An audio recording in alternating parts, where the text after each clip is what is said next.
WK to 321-321. These statements have not been evaluated by the FDA. This product is not intended to diagnose, treat, cure, or prevent any disease. The home of Rams football. And now the home of The Rich Eisen Show. Weekdays 9 a.m. to noon. KSPN Los Angeles. A Good Karma Brands radio station. Previously on the Sedano and Kap morning show. Christopher is still out riding Jacob's hog on that joyride. Whoa. Oh, there we go. Whoa. Motorcycle ride, what? Road King. Ding, da-dum-bum. Yeah. Living the life. The Sedano and Kap morning show is on the air. Now, Cappy, when Michael told him he had 7 stocks, did you know what he meant? Yeah, he's like, you've got like Amazon, Meta, you've got Nvidia is definitely had in the Nvidia. portfolio. It's a good one to have. You know, I mean, you got Microsoft in there. Tesla. You know, yeah, you got Apple. You know, you got a nice portfolio of 7 stocks. Yeah. Pretty nice portfolio. When he said that, I was like, oh, there's no way Cappy knows. But Cappy, you got to know. Come on, it's not that hard. To be honest with you, I didn't even hear what he said. I actually thought he said like 7 stops. I didn't even hear that he said I stocks. kind of was wondering too. The biggest show in ESPN LA history. Ayton hands it off to Luka. Luka with Anunoby on him. Excellent defender. Now here comes the double team. Luka still with it. 2 to shoot, 1 to shoot. Got to do something, Luka. Quick, he got it off. And hit it. Falling out of bounds. Luka took a seat in the courtside seats after that shot, and it went in. A little sabor. Yeah, I don't think people like being called hacks. You're the güero on the radio. Giant Mexican, horn section. And Did you have me on your show to berate me? Is that what you're doing now? give me a freaking break. I'm reacting to Art Bell. Yeah. Midnight in the desert. I'm Art Bell. Scott Kaplan, eat a fat one, bro. The Sedano and Kap morning show on 710 ESPN. The all-new ESPN LA app and on YouTube at ESPN Los Angeles. We're bigger than U.S. Steel. Wow, that's crazy. Well, you want to Bit boy. Right now. Monstrous. Beto, I don't want to eat that. We did it, Dad. We did it. You were riding high on the stinger last time. Oh, big time. Right, that's right. Of course we were. So, mongrels, stay tuned. Jeannie Buss in person? God damn, will you shut up? Bing, da bum, yeah. Boom, bing, bum, Ding, da bum, we back. 7:02 and 30 seconds. Good morning. The Sedano and Kap morning show begins on a Monday, the 9th of March, 2026. I mean, LeBron's got arthritis. Greg's got a Stye. Greg's got a Stye? Is that why he's not here? Yeah, I thought he has 2 Styes. Producer Lindsay Baseball, I think, has got strep throat. No, Just may. Jorge and I alone, but I'm back. Oh, okay. We're the I had mash no unit. idea. What'd you say? We're like mash. Yeah, Did it's like a Lindsay- mash unit. Did Lindsay? I didn't see Lindsay say anything that she wasn't going to be here today. It was a side chat, it's a production chat. It's just the 4 of us. Oh, really? My voice ain't back 100%, but we're going to get through it. You know why? Crazy. Yeah, we're just a couple of guys messing around. That's what we are. George, if you check your text, 4:41 a.m. Hey, guys, I'm also going to be out today. I'm sick AF and can't talk. Oh, I didn't see that. Yeah, that was I just Lindsay. saw your text about like some high school person. No. Hold on a second. My text is about the guy who won the LA Marathon yesterday. Yeah. Did you see that? I did not. No. Oh, He was don't in worry. Cleveland doing NBA games. Well, yeah, but he came back. He got back in time. I saw his post on Instagram. 4 NBA games in a week. Time to go home.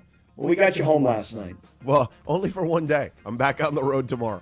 Why? Where are you going next? Orlando. At least it's going to be warm there, though. Yeah, but I try to tell you, dude.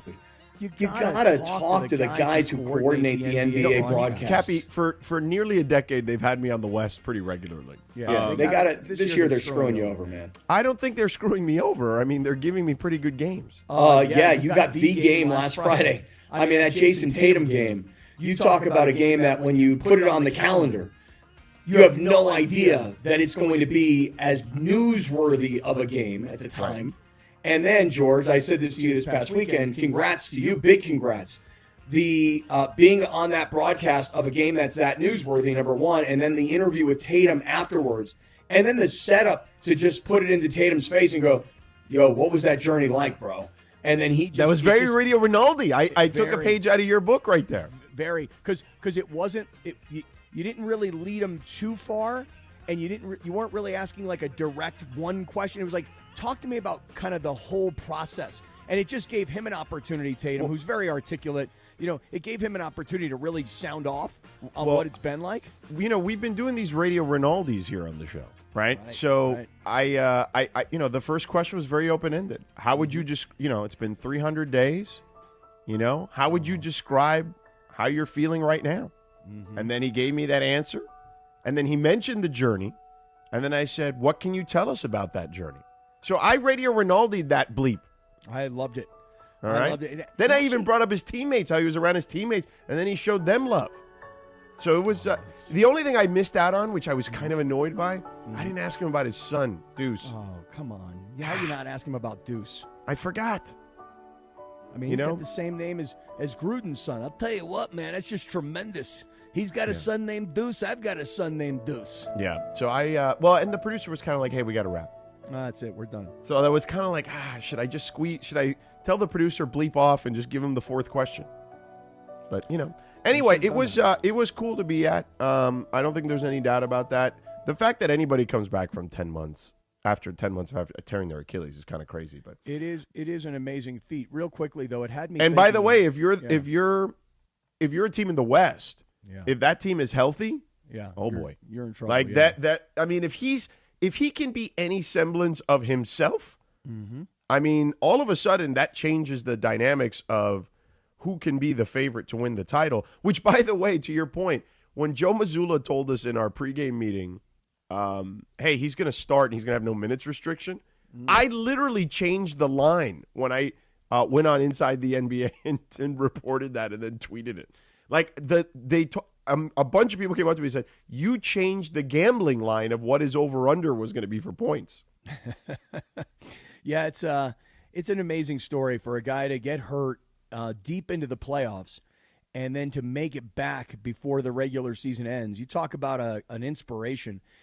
These were the things I was thinking about this weekend as I watched, that game, the post-game interview, and then of course they played again yesterday. Yeah, and he played well yesterday too. I thought so as well, and it just had me thinking about this. If I were Patrick Mahomes, I'd be thinking to myself, this guy got back before the regular season ended. So he got hurt deep in the playoffs and got back before the regular season ended. That's amazing. As another guy I was thinking about, George, and this is something that maybe I'm just going to put a little bug in your ear here, but Tyrese Halliburton last year. No, he's not coming back early. Oh, no, he's not coming back. But think about these are two guys that had virtually the same injury. Yeah, but about a month apart. Right. Well, that's my point. Is that what happened is that I would actually say almost like 6 weeks apart. Right. So it's a pretty big difference. Right. So it was against the Knicks where obviously Tatum got hurt. Yeah. And that was in maybe like the second round of the playoffs. Yeah, it was like May 4th or something like that. Or something around there. And then Halliburton got hurt the last game June. 7 of the finals. Right, yeah. Exactly. So when you look at 10 months coming back, Halliburton won't be back. It'll be like a total of 17 months. Nonetheless, it's an interesting story that Boston held on without Tatum, and Indiana fell completely apart without Halliburton, and there may be other issues at work there. But to go out and to have a guy come back, to me, I was fascinated by the story. I followed it all weekend long. And I thought ESPN did a really good job of promoting it, and then after the fact, all the stuff they put together of his social game. media was amazing. Yeah, it was really good. Yeah. Yesterday, the Lakers finally beat a team, Cappy, that they were underdogs to.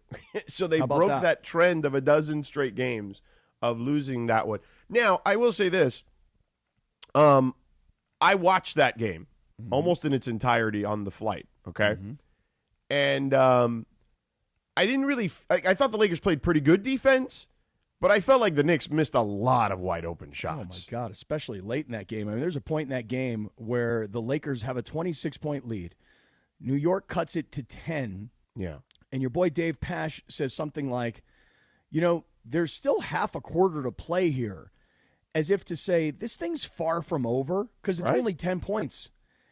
But the Knicks couldn't hit a shot to save their lives. No, and by the way, it was crazy. As good as the Lakers were in the third quarter, they were just as bad in the fourth quarter. Yeah. So they opened the door, the Lakers, for the Knicks. Like, hi, welcome to L.A. Would you like to come in? And the Knicks were like, nah, we like it out here. Because they were just awful in the fourth quarter. And they had an opportunity. Just By the way, did Lindsay write the rundown even though she said it She for did, 41? Yeah. Oh, Yeah, okay. she did. Only I could tell just based on the way things are written, it was still her. So I was just curious. Also, Cappy, can you turn that TV off of ESPN, please? You're going to get us in trouble. Oh, really? Why? Yeah. We can't stream ESPN behind you like that. Oh, really? Yep. YouTube will take the video down. Oh, all right, I'll turn it off. That's too bad because I was trying to put my little Your Prize Picks logo? Yeah, I was trying to put my Prize Picks logo in. That's fine. I couldn't but I couldn't find, this is so funny. I couldn't find the USB port behind the TV. So I was like, all right, you know what? I'll turn on ESPN and I wonder if it's a problem. I don't know if it is or it isn't. And then of course Chris has just told me that it is. So there it is. It's off. For those of you scoring at home or not watching, Are you in on Mammoth YouTube, Mountain? Yeah, he's in Mammoth. I'm in Mammoth today. Yes, that's right. Look at I am that, in Mammoth. Cappy.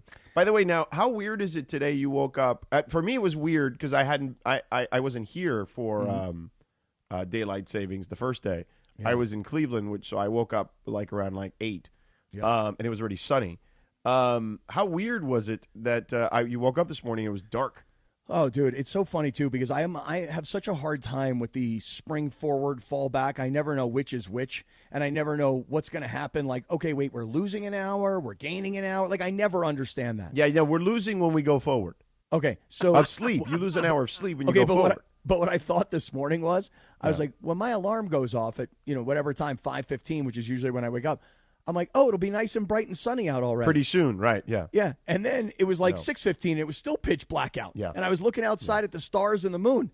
And I'm like, come on, what's going on here? Because last night, it stayed light out until what, 7:15, something like that? I mean, I don't know. I was in there. And then this morning, I thought, okay, well, it's going to be nice and bright this morning. And it was freaking pitch black. But the sun is rising here now, man. I got this beautiful view of the mountain. Sun is rising.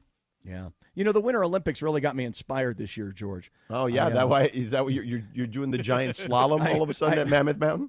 Well, I got to there was a lift yesterday and it said, hey, this is closed because future Olympians are training here. Right. And I thought, well, you know what? Then I should go cover this event. You should cover it. I went and I saw the future Olympians. They were working.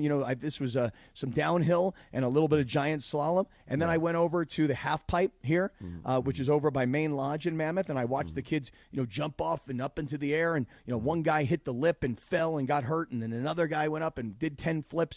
So, yeah, I'm inspired by the Winter Games, and I'm up here in Mammoth. But I'll be back in L.A. tomorrow because there's a big game tomorrow night that I got to be at. Now, are you inspired by the Lakers moving up to the 5th seed at the moment as they get ready to face a Minnesota Timberwolves team who's currently playing pretty damn good basketball, and they're the 3rd seed?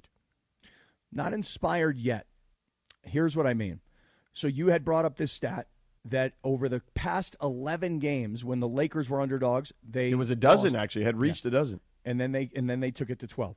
Yeah. And then they finally broke that pattern yesterday. Mm-hmm. And there's a stat out there, I'm trying to find it now, that the Lakers are 1 or 2-10 against teams with better than 600 winning percentages. Yeah, it's not good. Yeah. So my point is that while the Lakers finally got a win against a quality team, because that's all we've been complaining about. Well, they lose to these guys, but they don't have, this player and that player. And then they go to these guys, and they don't have this guy and that guy, and yet they still find a way to lose. Right. And then they finally win a game, but that team doesn't have this guy and this guy. So the quality win has not been there until yesterday for me. Mm-hmm.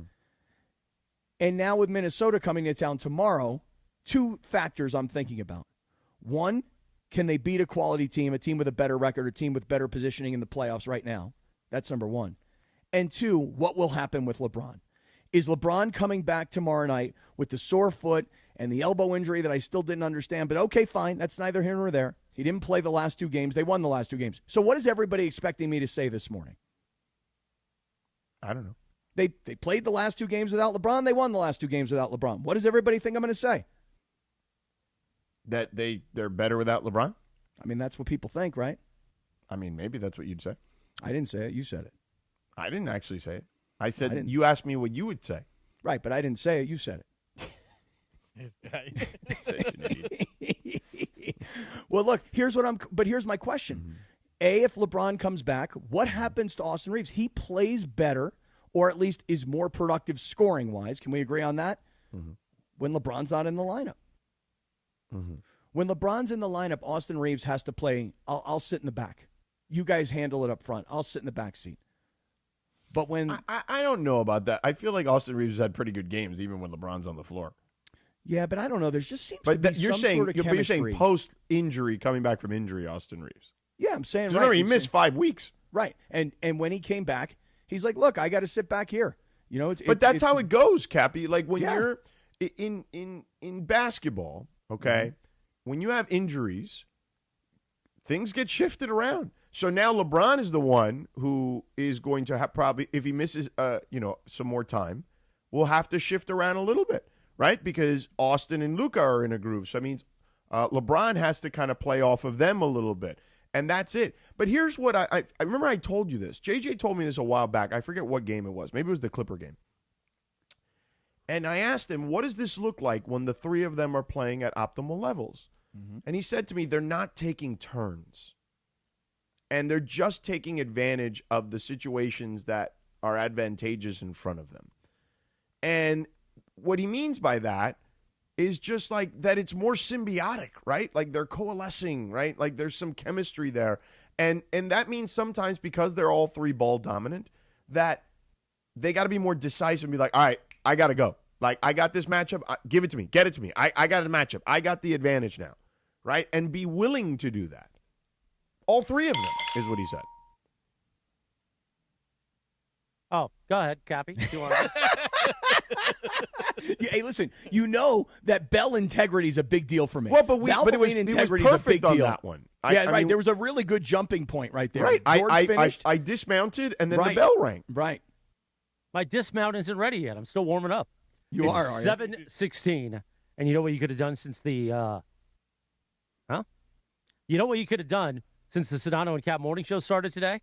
You could have gone to Valvoline Instant Oil Change, home of the 15-minute drive-through oil change. Visit SoCalOilChange.com for a location near you.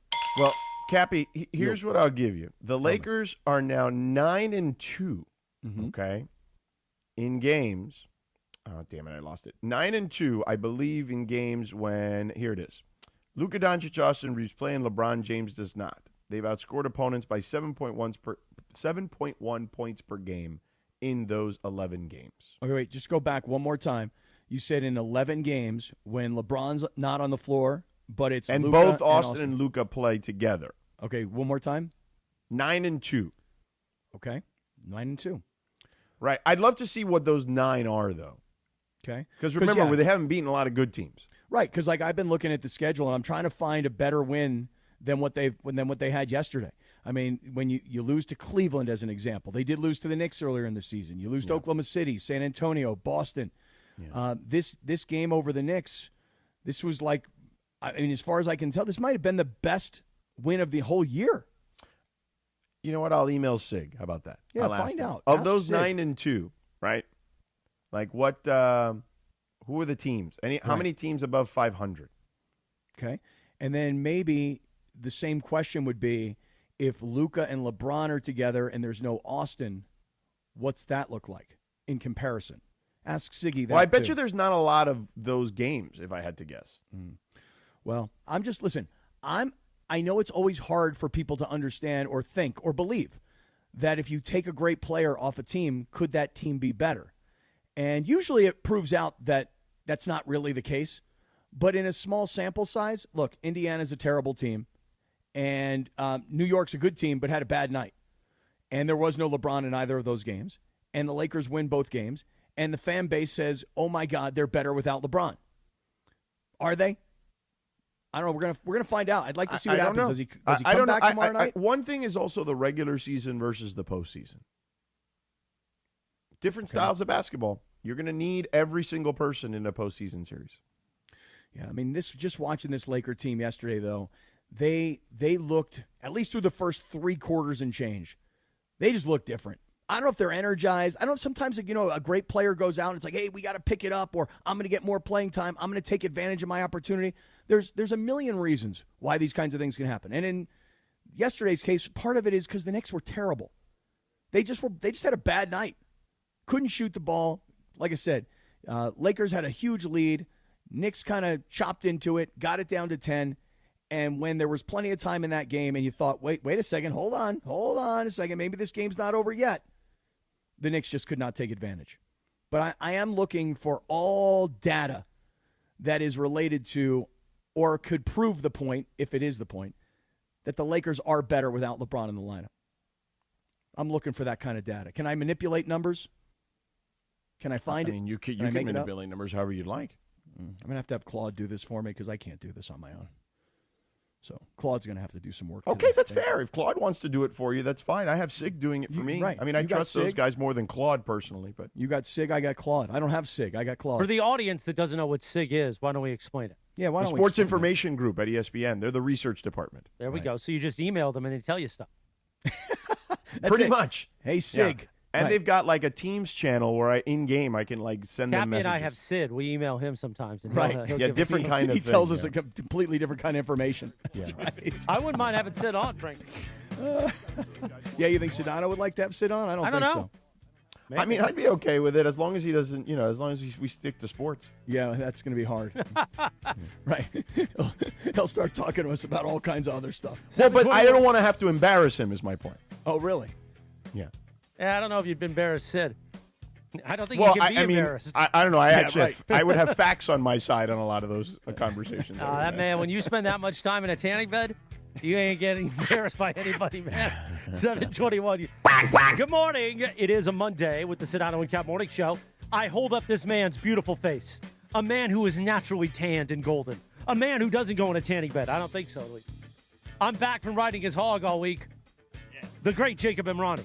Oh, yeah. Speaking of which, riding a motorcycle in L.A. means you can do everything right and still get taken out by one driver who didn't see you, Cappy. A quick lane change, a left turn, a sudden stop. And when a rider gets hit, the injuries are often serious. Yeah. And if you were hurt in a motorcycle accident, do not let the insurance company minimize what happened or try to pin it on you to save money. Jacob Emrani's team, he fights and they fight for riders. Big time. Yeah. They know how to prove what happened with the right investigation, the right witnesses, and the medical support your case needs. Get a free consultation and no-obligation case review. And remember, there's no fee unless we win. Call them at 800-345-6789 or calljacob.com, Cappy.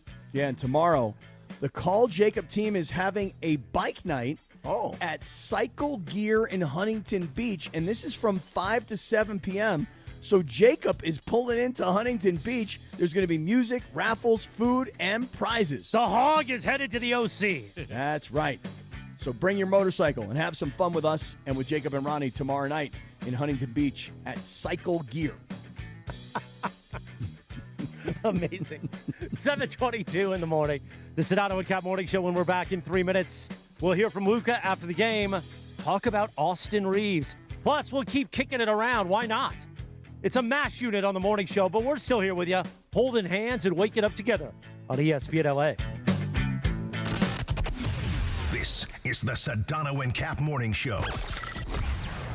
Looking for paint that actually lasts? Vista Paint delivers expert quality, rich color, and pro-trusted durability, backed by over 60 years of experience. From your home to your next big project, we've got you covered. Vista Paint, since 1956. At Uline, they know going the extra mile takes hard work. For companies pushing to go further, Uline will go the distance with you. 24/7, they answer the phone to get you the shipping and industrial supplies you need. Business can move fast. Unexpected large orders, adverse weather, new safety guidelines, and changing economic trends. Uline works hard keeping 41,000 items ready to ship, minimizing detours on your way to the extra mile. Visit uline.com. Buenos días.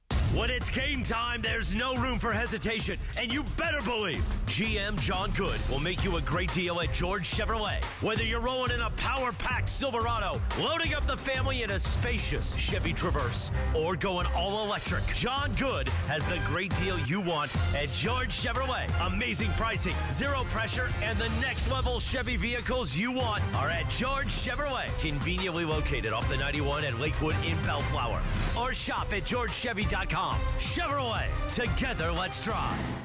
Smalls here. If it feels like everybody's sick right now, you aren't imagining it. Doctors say this is the worst cold and flu season in 25 years, and it's not over. I can't afford to get sick, and I doubt that you can either. That's why I ordered a medical emergency kit. It's like having an urgent care and a pharmacy right in your home. It includes prescriptions like generic Z-Pak to help you get well faster, plus antibiotics to treat pneumonia, strep throat, sinus and ear infections, nausea, even UTIs and other common illnesses. It's in your kit the moment you need it. No waiting for your doctor, no hours at urgent care, no lines at the pharmacy, no copays. Just match your symptoms to the right prescription in your guidebook and call their telemedicine doctor standing by. Order your medical emergency kit online in minutes and it ships to your door. Save $45 with my promo code SMALLS at urgentcarekit.com/smalls. Again, that's $45 off with promo code SMALLS at urgentcarekit.com/smalls. That's urgentcarekit.com/smalls, promo code SMALLS. Prescription required. Always consult your doctor to determine if this product is right for you.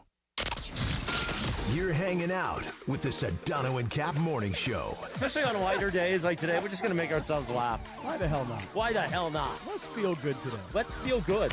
More Sedano and Kap. Come on, kid. Just have fun. Right now. 7:25, good morning. The Sedano and Kap Morning Show on a Monday, Jack. Cappy on this day in 1991, the number one hit, Young Mariah. Someday! I tell you, it's taking everything I got to try to do that. Voice ain't back yet, man. Oh, my God. What happened, man? Like, you were gone for the week, and I'm going to tell you something. The way you told me that you and Tommy Lamb both got sick together, is that accurate? Kind of. So here's what happened. Last Saturday now, two Saturdays ago, we played a great round of golf, but it was really hot. It was like high 80s at Black Gold Golf Club in Yorba Linda. Okay. And, I'm pretty cognizant of my hydration, especially with the heart meds. So I felt like I was hydrating. And hold on, here comes the Young Mariah. Hold on.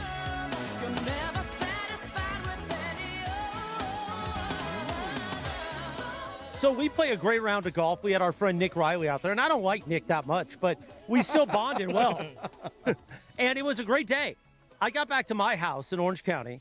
And it was a hot day, so it's hot in my house. I'm doing some working. And listen, I'm still hydrating. I then go to Stephanie's house, and I stop by the market on the way. She was out all day with her aunts and all this stuff. So around 7:30 that evening, she gets home. I'm about ready to cook dinner at her house, and I sit down on the couch for a second, and I look at her, and I go, I need to use the restroom real quick. And I thought it was going to be a light scrape. Let me tell you what the next 6 hours happened in that bathroom. Oh, boy. It was a crime scene coming out of both ends, in the bathtub, in the sink. Quack, quack. In the toilet. Quack, quack. So now it becomes a little critical because now my vitals are turned upside down. So my blood pressure's going really low. My heart rate is escalating. We're ready to go to the emergency room. By the way, is this a Providence read? No, not yet. Oh, we can loop that in. But we can if I went to the emergency room, of course I'd go to Providence. But I'll get to that in a moment because it's Colorectal Cancer Awareness Month. And I don't want to loop those two things in. Anyway, we're able to stabilize everything late Sunday, but I'm still getting sick. And I'm still hydrating. I'm drinking Pedialyte. Tommy and I are texting. And he's like, dude, I think I got some bad Chinese food last night. Shouts out. And I go, no. We have a virus. So now we're checking with Nick. He isn't sick. So it wasn't something we ate at the golf course. It wasn't anything like that. It's just this virus, this norovirus. And it took a good 5 days for me to feel anywhere near normal. And then Shinano, Saturday morning, this past Saturday, a full 7 days later, I call Cappy on Saturday morning, and I go, hey, you got 60 seconds? And he's like whispering, yeah, what's up? Because I figure he's in the room with Rachel and he doesn't want to talk to me. And I'm like, for the first time in 7 days, a normal scrape. Oh. Wow. And our conversation Saturday morning was the celebration of scrape. That's right. Yeah, there it is. I'm still drinking Pedialyte to stay hydrated, and it is, and you can hear it in my voice. My voice is still weak. It is a nasty, nasty virus. Stay clear. And I heard from a lot of great listeners checking on me because they're thinking, oh, did this kid die? He just did a 1 year celebration show. Now he's dying again. Right. But a lot of people are feeling this stomach virus going around. A lot of stuff's going around right now. So be careful. Wash your hands. Hydrate. Oh, yeah, dude. I wash my hands so much that they hurt because they're so dry after a while. I got to get some lotion to yeah, you got to get that lotion on there. Yeah. You got to check yourself, though, a little bit, Chris, because, you got to check your toughness a little bit. Because I want to say last Wednesday, Tommy was back at work and looked terrible. So here's the difference. Yeah. He's not on very intense heart meds that are also dehydrating you on top of being dehydrated. Right. Does that make sense? Yeah. So it makes sense. So we were all like, wait a second. I thought you and Chris had the same thing. Yeah, we do. I'm like, how are you back? He's like, I don't know, man. I'm just barely here. I'm just here. My body's here. I don't know. My head's somewhere else. And my cardiologist was also on the phone going, absolutely no chance you go back. Yeah. You got to stay out and hydrate. Yeah, it was a good idea to stay out. Yeah. That was stay for and sure. hydrate. Yeah. Meanwhile, Exactly before we get to the Providence read. Thankfully, Luka doesn't have norovirus Exactly right. or whatever you have. Oh, it's nice. That's nice. Let's hear from Luka after the game last night. I mean, it's just great being his teammate, and obviously he needs to be aggressive like this, but just, play with him is so easy because he draws so much attention, helps others too. So just playing with him, it makes my life easier. Talking about Austin Reeves, of course. Yeah, did anybody follow up? Hey, over here, Luka, what about LeBron? How's that? That work out for you pretty good or no? You got any comment on that? Because, I mean, honestly, I'm not trying to just poke at everybody. It just seemed like yesterday was maybe their best win of the season.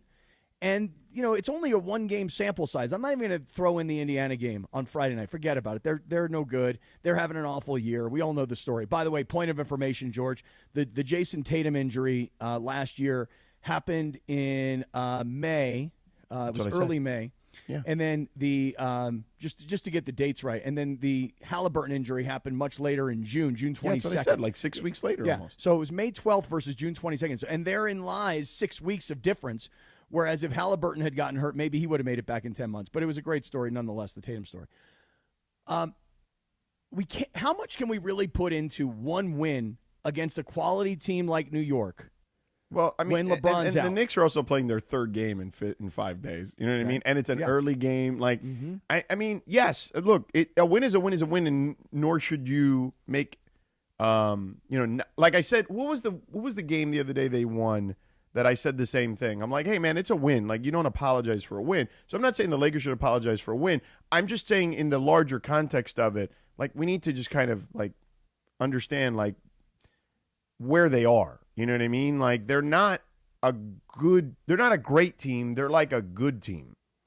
I think the game you were talking about when we were having that discussion last week was against New Orleans because they. Oh, right. It was New Orleans. You're right. Yeah. They beat New Orleans, and we were like, all right, should we be really impressed with them beating New Orleans when New Orleans is finally getting healthy and they've got like 19 wins on the season?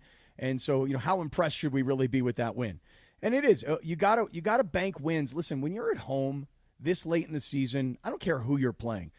You got to find ways to win games. And even though New York has a better record and they're higher ranked in the East, and people think of them as a team that has a chance, whereas people don't necessarily perceive the Lakers to be that, you got to find ways to win games. Listen, Minnesota, you think back to the playoffs last year, and this would be a great chance for certain guys. Like I think of a guy like Jackson Hayes. What an opportunity for a guy like Jackson Hayes to contribute in a win at home against a team like Minnesota. So opportunities are there. The schedule sets up for you. You're at home. Here comes Anthony Edwards in Minnesota. Freaking find a way to win the game. And you know what? If I'm LeBron and I'm driving around and I'm hearing people go, well, maybe they're better without LeBron. You know what I would do if I were LeBron? I'm going to get really healthy. My left elbow hurts. My right one hurt for a second. Then my left one hurt. I'm just going to, again, I said this already. I just don't think they're compatible, Right. So if they're not compatible, and we keep talking about... Because clearly when LeBron plays with, anyone else, it's the numbers are still really good. Like, really good. But when he plays with Luka? Not so good. Right. So here's the thing. We've had this conversation all season long. Should the Lakers think about moving on from Austin Reeves? Should Austin Reeves get Well, I think eventually they will have to move on from Austin Reeves. Unless they literally put, like, the perfect team around those two guys defensively. Right. But the bottom line is this, though, is that you would think that if you had to say, look, there's Luka, LeBron, and Austin Reeves, and only two of the three of them can play together. The three of them can't play together. It doesn't work. Mm-hmm. Which of the three are you going to move on from? My answer is LeBron. Well, yeah, that's the obvious answer, though, because he's 41 years old. Yeah, but I'm talking about, forget about the age and forget about... Like, if you would have told me LeBron was 31 years old, I would have said, no, you figure that out. But are they, can you ever get compatible? Yeah, of course. Dwayne Wade and LeBron got compatible, and they had very similar games. They also had very similar like motivation at the time, and it's like That's fair. LeBron joined, Dwayne Wade's team, and Luka. But those guys had a lot of duplication. Is my point. Yeah, I can understand that, but it's just kind of a different time in LeBron's career. Sure, no doubt, he needed a championship. Yeah, and Luka had, LeBron went. Luka to Miami. needs a championship if we're being honest too. Except Luka is the LeBron in this scenario. Although Dwayne wasn't that. Dwayne was also a contemporary. It's a little different. Yeah, but I'm just talking about purely basketball wise. Your motivation point does stand though. Yeah, I think. Listen, if you're Luka, it was an uncomfortable situation in that you joined LeBron's team last year, but now it's your team, and LeBron's still on it, and so from a chemistry standpoint. Even though LeBron looks like he's been a great teammate this year, he really does. I mean, to me, all I'm saying is that Austin and Luka, they're pretty much the same age. They seem to have a nice chemistry. They seem to be best buddies off the floor. So I'll give you a real world example. Okay, right. Hear it. In like sports broadcasting. Okay. Okay. All right. So, when I do college games. Right? Mm-hmm. And I call these games. First year, I tried a bunch of different guys as like my spotter and stats, right? Because I got thrown on late and I wasn't able to get like dedicated guys. So there was a lot of different guys that I utilized, right? And then, I remember being told like, hey, whenever you settle in on two guys, make sure that there's some chemistry there beyond just in the booth, right? Like clearly they've got to be good at the job. But also two guys that like you're probably going to spend some time with these people, so you'd like enjoy having a beer with, and that stuff rings true even in basketball. I don't think LeBron and Luka have a ton in common other than they're both basketball prodigies, right? As like growing up, like we knew Luka was going to be awesome since he was like 13 years old, kind of like LeBron. So like they have that kind of in line, but they're not in the same like mental space. And how could they be? It's not as bad as like when LeBron first got here. Remember when he made those comments when like, it was Brandon Ingram and like Lonzo and those guys. He's like, yeah, these guys, they like a lot of things my sons like. Mm-hmm. You know what I mean? It's not that bad, but it's not like not great. You know what I mean? Like they're not in the same headspace in a lot of ways, Yeah, well, remember last year? Was it last year or was it the year before when there was talk about how Matthew Stafford was so much older than his teammates that he couldn't even communicate with his teammates? Right. And Matthew eventually was like, that's not really actually the way I feel about things. Right. But it is true. I mean, one guy's 41. He's got kids that are in college or one that's already, not out of college, but, he's a pro already. So you've got LeBron who's got much older kids. He's been married for a long time, et cetera, et cetera. Got a lot of other interests outside of basketball. And then you got Luka, who's a young kid in his mid-20s. He's just starting to have kids now. Has moved around a little bit, comes from another country, et cetera. There's a lot of differences. There are basketball. Right. And, there are allegedly other things at play, too, in Luka's life. Yeah, allegedly. Yeah, look, all I'm telling you is that they don't work together. LeBron and Luka. That's not telling you something you don't already know. Everybody knows this. Everybody's seen it for themselves. They're doing the best they can given the circumstances because nobody's going anywhere until the end of the year. However, Luka and Austin Reeves, pretty much the same age, but I'll same tell you stage this. of life. But I'll tell you this. Yeah, tell me. I had a conversation with someone who is not directly in LeBron's circle, okay? I would say tangentially, okay? Mm-hmm. So and don't post this on social media or any of that. I don't need the grief because it's not really like someone like super close. Okay, Can we but use someone it in a that promo or no? No promos. Not allowed to take it beyond this right now. Correct. Oh, Someone really? who I would just say someone who understands the orbit. Right. Let's just call it that. Right. And they said to me that from what they had heard, LeBron loved the addition of Luka. Because he thought to himself, man, what a great way to like age gracefully, right? I could finish my career with the Lakers. Maybe we can win a title, right? And then, all these circumstances happen. He gets hurt. He can't build real chemistry right out of the gate. He misses all this time. And circumstances change. And that's not a bad thing necessarily, as this person was speculating. Like, it just was like, it never really got off the ground the way that I think maybe he or his team or whoever anticipated. And then that's when they realized in the summer, like, hey, like, LeBron's not going to be ready to start the season. Maybe that's why we should put out there that it could be in everyone's best interest if everyone moves on, right? Remember that Rich Paul thing in July. So I think that they kind of knew what was coming, and that this was going to be a challenging season because LeBron was not going to be ready to play right away for the first time in his career. So I just think that, it's no one's fault necessarily. It's just the circumstances and the way things played out. I think there was genuine enthusiasm in trying to make it work. And by the way, I still think it's not like LeBron will not put his best face forward like he's done, to your point earlier. And he will not give it his all within the construct of the team concept to do everything they can to maximize to win a championship this year, if at all possible. Yeah. Which look, all it takes, it's not. But you know what, Cappy? We can't predict injuries. No. And the other teams can get hurt, just like the Lakers have been hurt all year. Right. And like crazy things can happen. Right. So, we would have never thought Jason Tatum would be back at this point in the season. So, maybe not. Like, weird things happen. But I do think that LeBron, in earnest, did want this to work. And I still think he's trying to make it work, and he's putting the best face forward every time out there, including on the floor physically and also, in front of the media.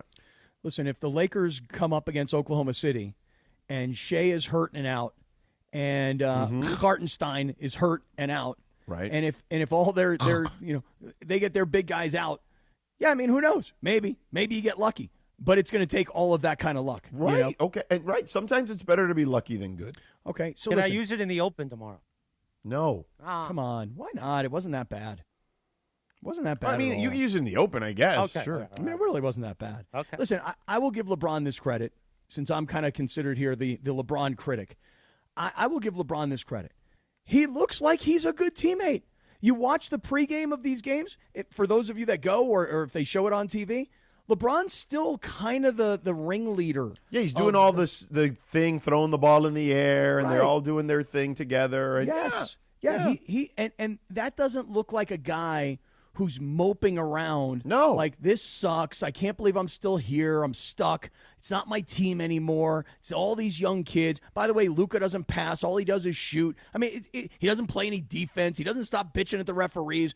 Plus, I'm hurt. I mean, LeBron could mope around like a guy who's unhappy with the circumstances. Correct, and he's not. But he's not. I give him all the credit in the world. As a matter of fact, not. even yesterday, he was up and cheering and doing all the things that you would want someone to do on the bench while they're there and not playing. And so I'll give him that credit. There's no doubt. But it just, and again, this is why the jury is still out for me. Yeah, they won a game yesterday against the Knicks. You mentioned the Knicks had been on the road. The Knicks had played a bunch of games. Not a bunch of games. It's only the third game, but it's like third game in 5 nights, and they're playing an early game. You know what I mean? And they shot like crap yesterday. They were down huge yesterday, so they were going to have to battle back from down 26. The likelihood is not there. So look, it's a good win at home against a quality opponent, and LeBron didn't play. Luka was amazing. Austin Reeves was better than we've seen him in quite some time. Because wasn't there a stat that he hadn't scored like 19 points or above 19 points in, the last 10 games or something like that? Mm-hmm. So Austin's production scoring-wise has been down, but that's because Luka and LeBron have handled most of the scoring. Correct. But with LeBron out of the way, now all of a sudden Austin Reeves can get his. There you go. Hey, you know what, Cappy, I want to do next? Tell me. Max Crosby. The Raiders traded Max Crosby. There's a lot going on around the NFL. They did the right thing, the Raiders. 100% they did. Okay, let's save it. Go ahead, Chris. NFL free agency does begin today officially. We'll do that in a few minutes. But first, let me tell you about my friends at Providence. You know your health is the real MVP, as I proved the last week. Don't get sick, Jack. And be sure to take care of yourself, because this March is Colorectal Cancer Awareness Month. My grandfather died of colon cancer when he was 59 years old. And back then, in the early 90s, they didn't have the kind of technology they do now. Providence reminds you to stay in the game by prioritizing colorectal cancer screening. Colorectal cancer can develop without any symptoms. But the good news is It's highly treatable when caught early. In fact, early detection can cure up to 90% of cases. 90%. All you got to do is make sure you get screened to take care of your health. Start screening at age 45. 45. Some people say 50 these days. No, start at 45, sucker, especially if you have history in your family like I do. Providence brings together the best minds in cancer care, keeping you in the game with life-saving innovation and compassionate support right here in Southern California. Protect your health and get back to the moments that matter most. Learn more at providence.org/SCA colonoscopy. Providence.org/SCA colonoscopy. Providence, caring with compassion in Southern California. 7:45 in the morning on a Monday. I'm back, but producer Lindsay Baseball's out. Greg Bergman's out. It's a mash unit. Jorge and I and Jonathan in the back, we're keeping it together with Sedano and Cappy. We're back, and we'll talk Raiders in 3 minutes on the Sedano and Cap Morning Show on ESPN LA. The Sedano and Cap Morning Show. We'd like to thank our founding partner, East Central Hotel, the official downtown home away from home for Cappy and Morales. EastCentralHotel.com.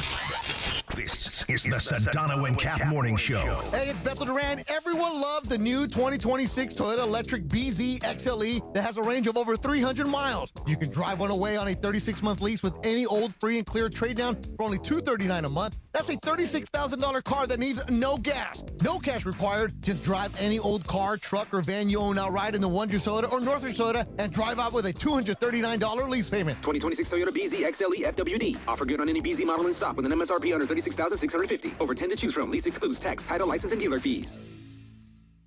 Hey guys, it's Cappy. You know I'm serious about the game day menu, right? If we've got the game on, I'm not messing around in the kitchen. You know what I'm doing? I'm going straight to Pizza Hut. Right now, they've got 2 insane deals. A large 1-topping pizza or a medium 3-topping pizza for just $9.99 each when you carry out. Order online at pizzahut.com, or if you don't have it by now, grab your phone and download the Pizza Hut app and bring home a guaranteed win tonight. Available at participating locations. Extra charge for stuffed crust and original pan, extra cheese, and extra toppings. Bruh. You know Cappy loves that stuffed crust, Jack. Guess what? We're coming to the city of Downey. Join ESPN LA for a Lakers watch party and live remote broadcast next Monday, March 16th at Bar Louie in Downey. Beto Duran goes live at 5 p.m. with Lakers pregame before tip-off. The Toyota Lakers countdown to tip-off. Watch with fellow fans, enjoy ice-cold Michelob Ultra, and enter for a chance to win tickets and exclusive signed gear. Don't miss it. That's next Monday at Bar Louie in Downey. I didn't know Beto was still allowed in Downey. Beto used to get down in Downey. Probably still does. Bar Louie in Downey next Monday with ESPN LA and Michelob Ultra, the official beer sponsor of your Los Angeles Lakers. Sedano and Cap Morning Show. We're back in 90 seconds. Hey, it's Mace. Watching the game at home is fine. Cosm Los Angeles is next level, massive, high-res displays, real fans, real energy. Step into the dome. You're not watching the game, you're in it. Wraparound screens, reserved seating, total immersion. There's the hall, delivers live, multi-view sports, every game, every moment. Craft cocktails, local favorites, plus the deck. Rooftop bar with can't-miss views. Football, NBA, Premier League, UFC, immersive movies. This is how sports are meant to be watched. Get tickets now at Cosm.com. Adam Schefter here. It's tournament time, when only the most talented teams survive in advance. And whether you're cutting down the nets or cutting through resumes, one thing's clear. The best teams are built with the best people. If you're hiring, you need ZipRecruiter. Their smart matching technology finds qualified candidates fast. You can add screening questions to get the right applicants and even filter to see who's recently active. Score the best for your team with ZipRecruiter. Try it for free at ZipRecruiter.com/sports. That's ZipRecruiter.com/sports. Here it comes. Surprise! There's an avocado shortage! Now half your food truck menu is costing more than it's making you! Also, you're out of napkins! Those aren't cheap! Progressive knows small business owners usually don't like surprises because they cost you money. But a good surprise? Saving 13% on commercial auto insurance when you pay in full. Also, an ice cream truck stole your parking spot! Looks like you're in a turf war! Surprise yourself. See if you can save in as little as 8 minutes at ProgressiveCommercial.com. Progressive Casualty Insurance Company and Affiliates. Discounts not available in all states or situations. The Sedano and Cap Morning Show is on. So are we doing like a stage show now? Is that the story? No, we're just the what do same. you think you are? What do you think? You're like a go-go dancer? Back to Sedano and Cap. 7:49. Good morning. The Sedano and Cap Morning Show on a Monday. Yesterday, March 8th, happy 38th birthday, Cappy, to Benny Blanco. Not from the Bronx, though. No, Not different guy, huh? It's a Carlito's Way reference. Nice. He should have just taken care of Benny in the alley. Carlito, he didn't know. I mean, you and I, we wouldn't have made that mistake like Carlito. We made sure to take care of him in the alley, Sedano. Yeah, I got to take care of him in the alley. Can't let him come back. Yeah. Today is also National Meatball Day. Ooh, really? How about that meatball? Nice meatball. Are you coming here tonight? Yes, sir. Are we watching the WBC USA Mexico at 5 p.m. together? My flight will arrive at 6:12. So that's a no. And no, I would say I will meet you at the Dog by 7. All right. Yeah, got to watch USA Mexico tonight for sure. The World Baseball Classic. They're in Pool B, I think. I don't know what that means. Now, is this one on Netflix or is it on Fox? I think it's on Fox tonight. USA Mexico at 5 p.m.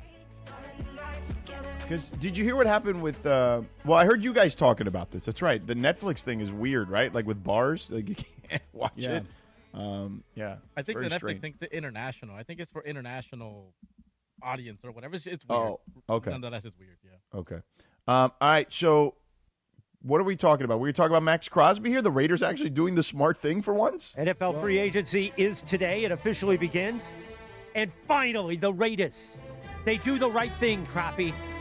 People like JT the Brick and these miscreants, Kirk Morrison, that talk about, the Raider Nation. Well, the Raider Nation now is in charge by Tom Brady, and he ships out a Raider at heart. And he says, enough of this losing and scumbag tomfoolery. We're starting over, sucker. That's exactly right. They are starting over. Because, I thought about it a lot this weekend. When you look at how many draft picks the Raiders have, people who are hardcore Raider fans are now like, look what we've got. Well, you've got to start from ground zero. Yeah. If you think all these draft choices that you now have compiled are the answer to winning this year, I think you're wrong, but it doesn't mean that it's not a good setup for what could be the next 3, 4, 5 years. And George, really, that was, I'm just going to back up for 1 second, that was my coach, Pete Carroll. That was his big mistake last year. Yeah. Rather than walking into the Raiders and saying, hey, guys, we're going to have to start from ground zero. We got to tear this thing down to the studs. We got to start over. Pete couldn't do that. You know why? Because he didn't have the time. Pete's 74 years old. Yeah. So it's not like Clint Kubiak walks through the door. He's this young, fresh-faced kid, and he goes, hey, guys, we got to start all over, okay? But I'm here for the long haul. Pete was like, I'm here for the short term. So I'm about competing immediately, and I believe, this is Pete, and Pete believed his own stuff. Yeah, I did too, by the way. Yeah, which you fell for it, hook, line, and sinker. I did. Pete believed that if you had a veteran quarterback that he knew, and you had a great pass rusher like Crosby, you had a couple of building blocks, tight end, running back, whatever, that you could compete immediately. That was a miscalculation, clearly, by Pete Carroll. And organizationally, they realized they made a huge mistake. So they're like, start completely over. And now they've got the draft picks to say, and here's the other part of it is, I've said this before, this applies to LeBron too. Sometimes on a team, when you have a long-time leader, a veteran leader on your team, it's very hard to hand over leadership to the next generation. Hard for the Raiders to hand over leadership to Fernando Mendoza, let's just assume, when you've got an overwhelming personality like Max Crosby. That's the way I feel about the Lakers. It's hard for Luka to find out if Luka can be a leader when you've got the sort of personality like LeBron on the team. So it was time for Max Crosby to go because it's time to hand over the team to the next generation of the Raiders. Mm-hmm. Now, what can they do with all these picks? We'll find that out. Well, we'll find out if SpyTech can pick. That's right. Why are you laughing? Because he ain't making no picks, Jack. Oh, Tom Brady's not making these picks. Oh, Tom Brady's making those picks. No, he's not. If Lindsay was here, she would hit the vampire music. Tom Brady, who's making them. If anything, what they need, Tom Brady to be more involved with is Fernando Mendoza. Like, that's what they need. They need Brady to groom him. Brady's making those picks. We really think that SpyTech is in there by himself? Tom Brady's not breaking down film of the cornerback from Clemson, dude. What are you talking about? I think he is, actually. Now, he may not know what he's looking at, but he's not. No chance. Well, here's what the Raiders have. Let's just talk this out for a second. Yeah. By giving up Max Crosby, you first and foremost, you get pick 14 of this year's draft. Okay? Correct. So you now have the number 1 overall pick, and you have the number 14 overall pick. I got to think that you're taking Mendoza with number 1 and you're not moving out of number 1. You've got to get your quarterback. You've got the number 1 pick. Make the pick. Trade down 14, get yourself a late first, and pick up some more picks, man. Or see what happens when, it's pick 10, 11, 12. What do you like? What do you need? Want to move up? What's available? No. I'm saying hold on to the 14 until you say, hey, you know what? We really love this offensive lineman. He's off the board. Yeah. We think offensive linemen 3, 4, and 5 will be available at pick 23, 24. So we'll take that 14th pick. We'll move it. We'll pick up something else down the line. Yeah. But here's what the Raiders have this year in the draft. Okay. Pick 1, pick 14. Yeah. Pick 36 in the second round. So that's correct. So very early in the second. Yes. 67 in the third round. Oh, 6-7. 6-7. Right. Then you get to the fourth round. You got 1, 2, 3 picks in the fourth round. Right. Great place to find like role players, special backup teamers, guys, exactly. Yeah. You get to the fifth round. You got 1 pick.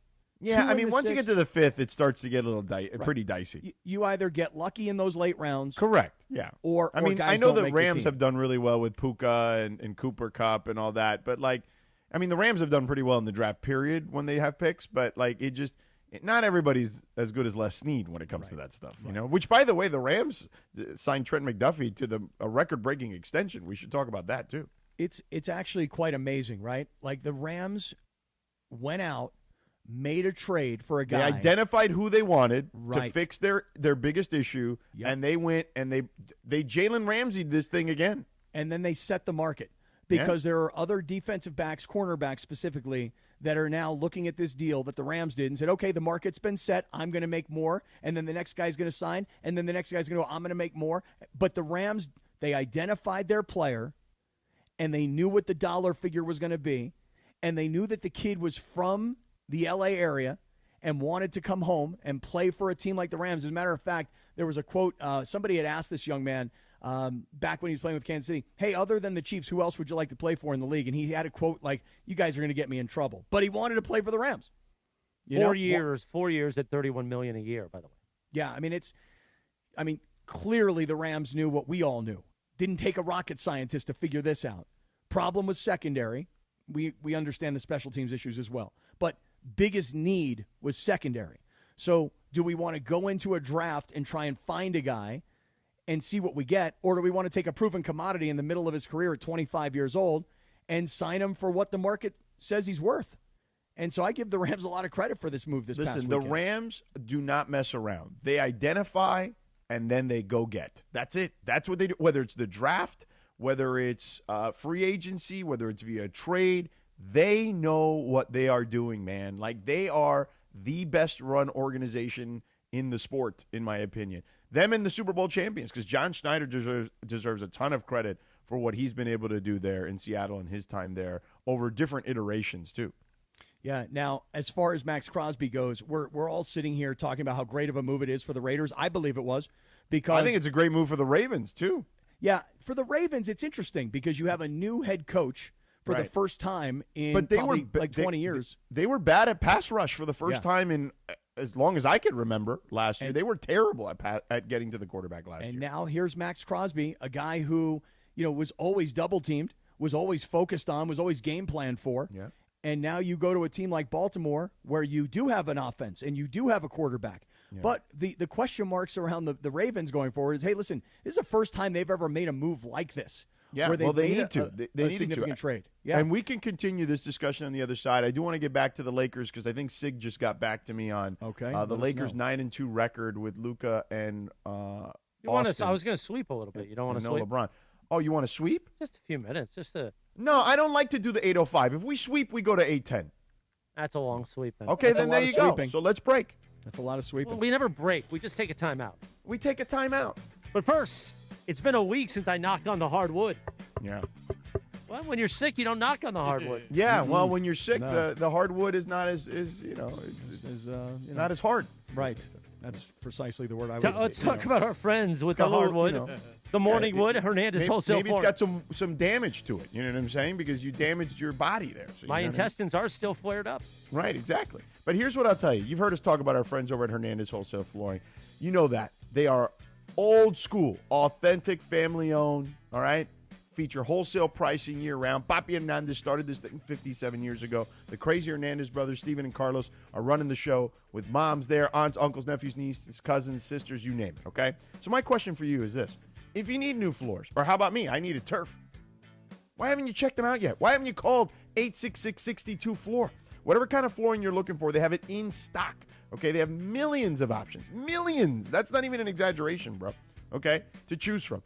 Hardwood, laminate, tile, vinyl, carpet, even the artificial turf for the outdoor. Okay, they came in and did my project in 5 hours, in and out. I wasn't even home for most of it. Okay, they took care of business. All right, so whether you need waterproof, scratch-proof, kid-proof, whatever you need, Hernandez Wholesale Flooring has it, even pet-proof, okay?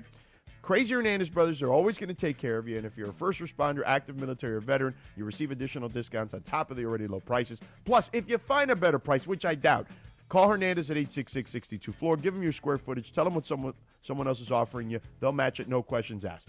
Hit them up. Shoot them a call, 866-62-FLOOR. Visit the showroom, the OG location in Commerce, right next to the Commerce Casino, right off the 5. The Orange County location in Santa Ana as well. Check them out online, HernandezWholesaleFlooring.net. Hernandez Wholesale Flooring. No games, no gimmicks, just the best price in town year-round because no sale beats wholesale, homeboy. Check them out on the web, HernandezWholesaleFlooring.net, or call them at 866-62-FLOOR. Thank you, Sedano. 8:01 in the morning at KSBN Los Angeles, Good Karma Brands radio station. By the way, it's a Michelob Ultra Reaction Monday. We're reacting to a massive victory over the Knickerbockers yesterday at home and leading up to Lakers talk tonight at 7 p.m. with Andy. Reaction Monday is brought to you by Michelob Ultra, a superior taste worth playing for, the official beer sponsor of the Los Angeles Lakers. Please enjoy responsibly. 3 minutes and we're back. We'll reset the Lakers topic. Top of the hour integrity is ahead on a Monday, Jack. The Sedano and Kap Morning Show. It's calling. A driving force from within. Pushing, beating, rising to the surface. The time has come to let it out. And ignite the flame that sparks revolution. AEW Revolution. Live Sunday, March 15th from Crypto.com Arena in Los Angeles. Tickets on sale now at AEWTIX.com. Hey, it's Chris Morales. This March, during Colorectal Cancer Awareness Month, our friends at Providence remind you that colorectal cancer often starts with no symptoms, but screening can save lives. If you're 45 or older, it's time to get screened. Providence brings together the best minds in cancer care, keeping you in the game with trusted, compassionate support. Take control of your health. Learn more at providence.org/SCA colonoscopy. Providence, caring with compassion in Southern California. In a way, I'm just like a leprechaun. I'm lucky and charming.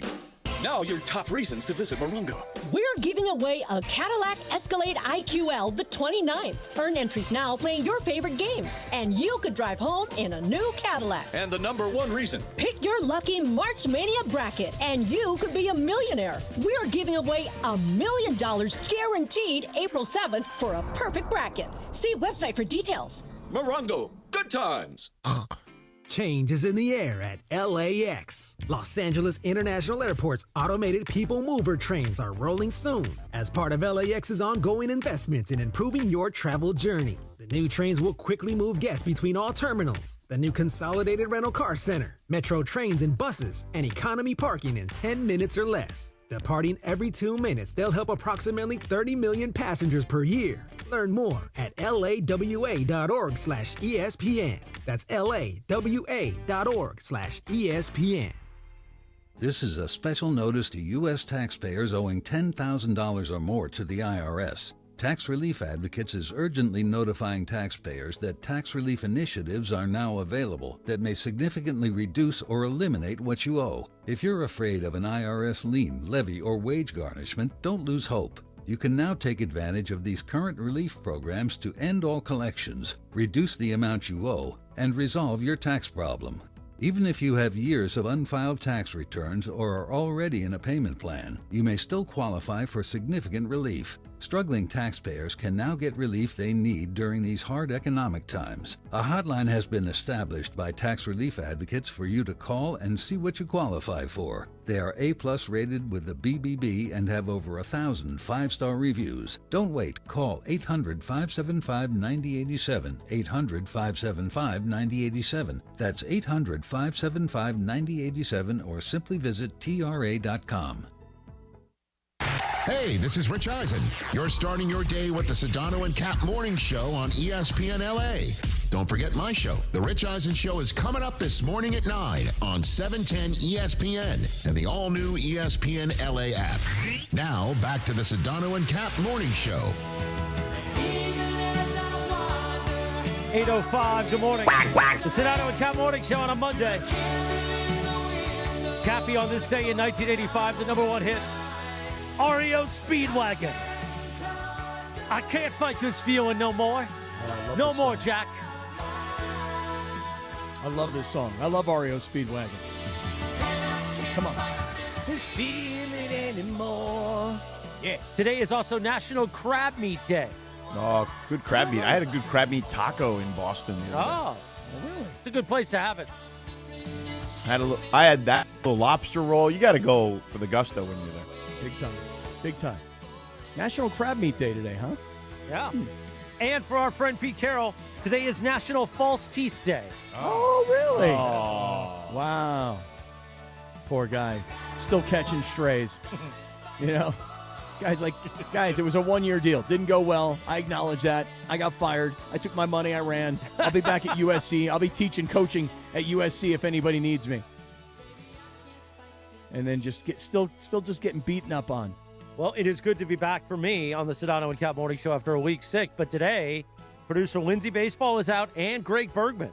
So wait, we'll talk about it in the YouTube hour because I want to know more about this Stye situation. I don't know. I don't have that much to tell you about Greg Stye. I think it's a double Stye. I told him that's why you're supposed to use eye drops after you do that. You know, you can't get that stuff in your eye. After you do what? You know. All right, just save it. Quack, quack. Oh, quack, quack for the kids. Crazy. Yeah, we're just a couple of guys messing around. That's what we are. Lakers beat the Knicks yesterday at a matinee at Crypto.com Arena. Oh, God. All right, George, what did Sports Information guy they have not tell got you? No, they just said, hey, we're on it. That's all they said. All right. Yeah. And SIG is Sports Information Guy, is that right? SIG? Sports Information Group. Oh, Group.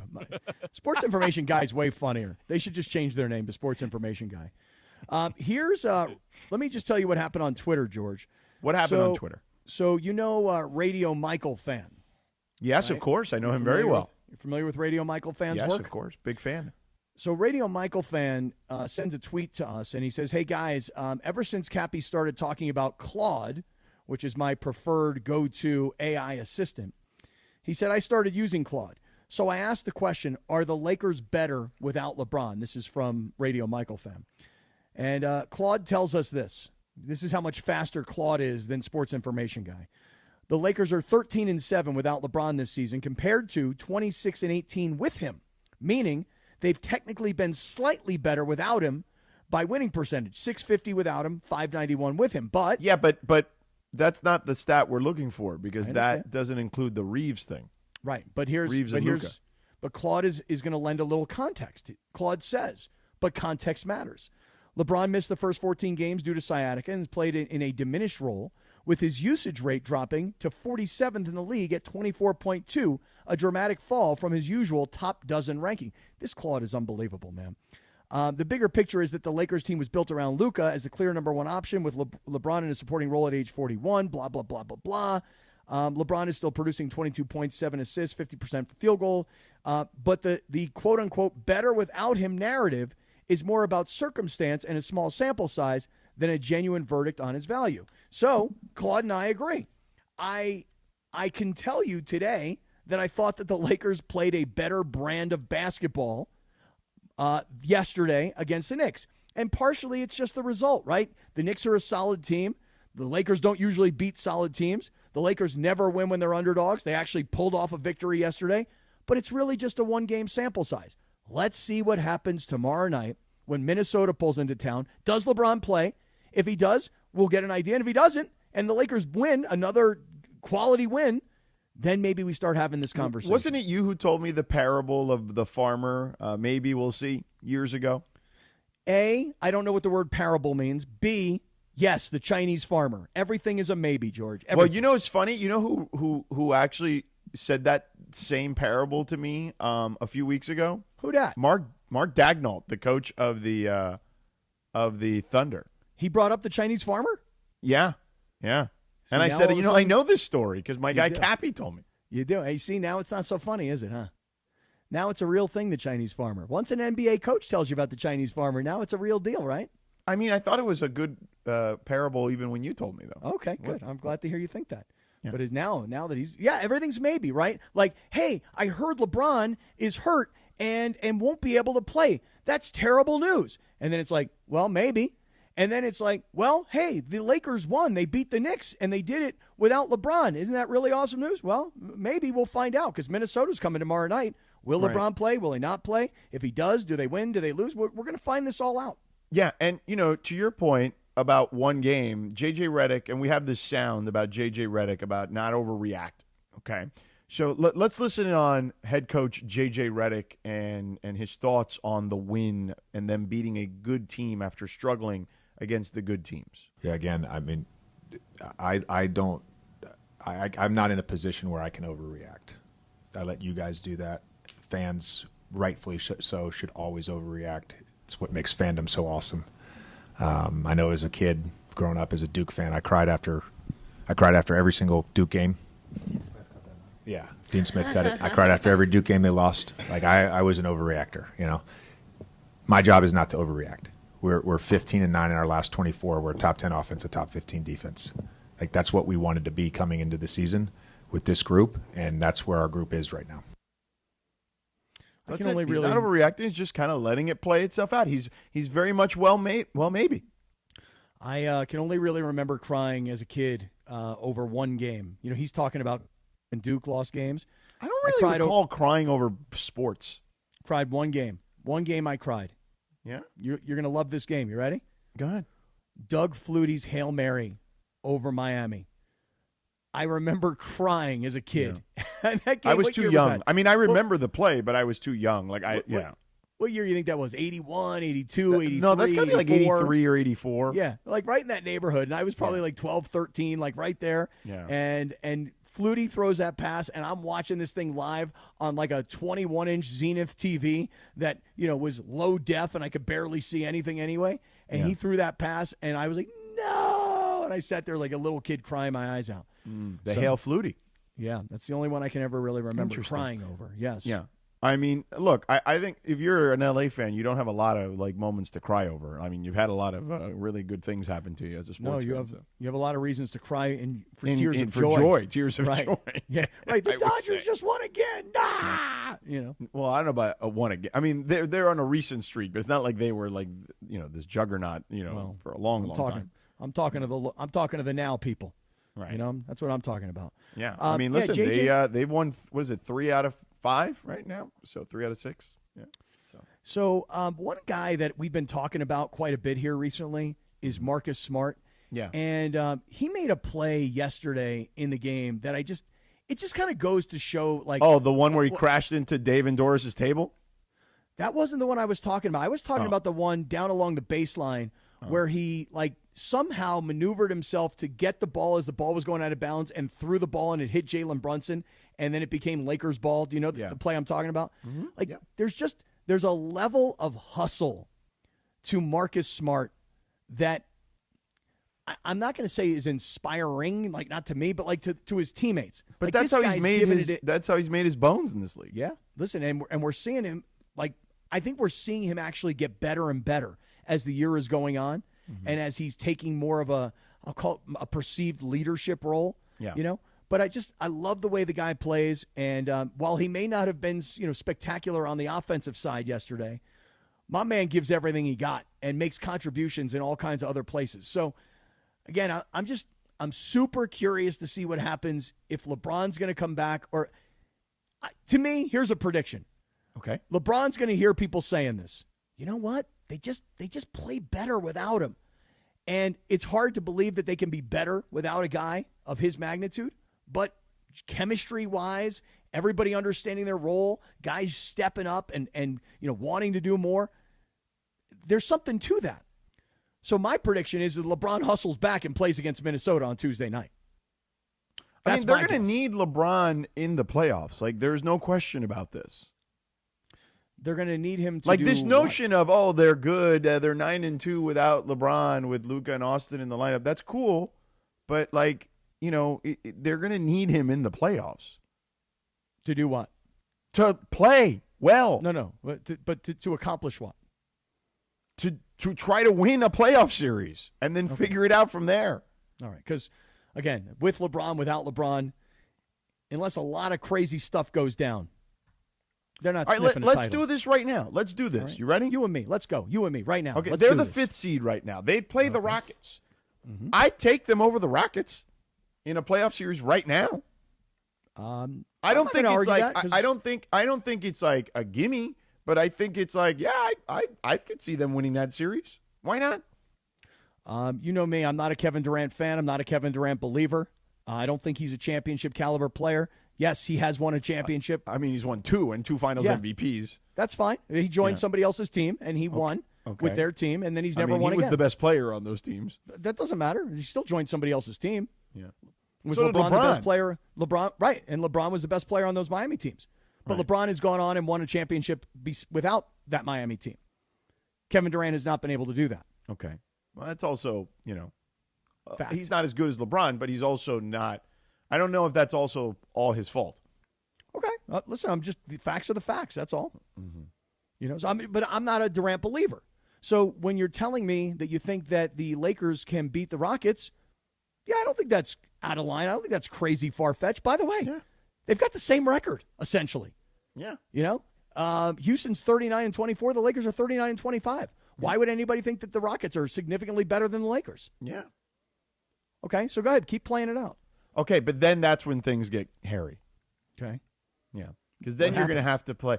Then you're going to have to play Oklahoma City, and then that's it. It's over. No, but you need Shea to be hurt. Right. Well, you would need a lot of injury luck. Yes. Right. Yes. Yeah. You need all their big guys to be hurt. Yeah. And then when the Lakers, beat them, then all of a sudden everybody's like, "Oh, look at this team, man! This team, we got to bring LeBron back next year. Look how good they are. Look how they beat Oklahoma City." Yeah, there was no Chet Holmgren. This is in my scenario. There was no Hartenstein. And Shea got hurt. This is just in my scenario. Okay, so go ahead. So they happen to get lucky. Everybody's hurt for Oklahoma City, and they win. Then what happens? Then they'd have to probably play San Antonio, I'm guessing. Right, and then Wemby's hurt, and they bring David Robinson out of the stands like he was there watching yesterday. He was there yesterday. Yeah, right. And the Admiral's there, and they go, "Hey, Admiral, sir, you got a couple of minutes left in you?" Yeah. And the Admiral comes out, and he's like, "You think LeBron's a badass for being 41? I'm 65. How about that?" Yeah. I don't know if he's that old, but I don't think he's that old. Right. Okay. Well, listen, you say that they need LeBron. I'd actually be curious to see what happens if they could play another 4, 5, 6 games without LeBron. And then I would determine they need him. Yeah. Well, listen, I just think that they can be. Look, if you're the Lakers, the way this season has gone, if you can win a round, cool.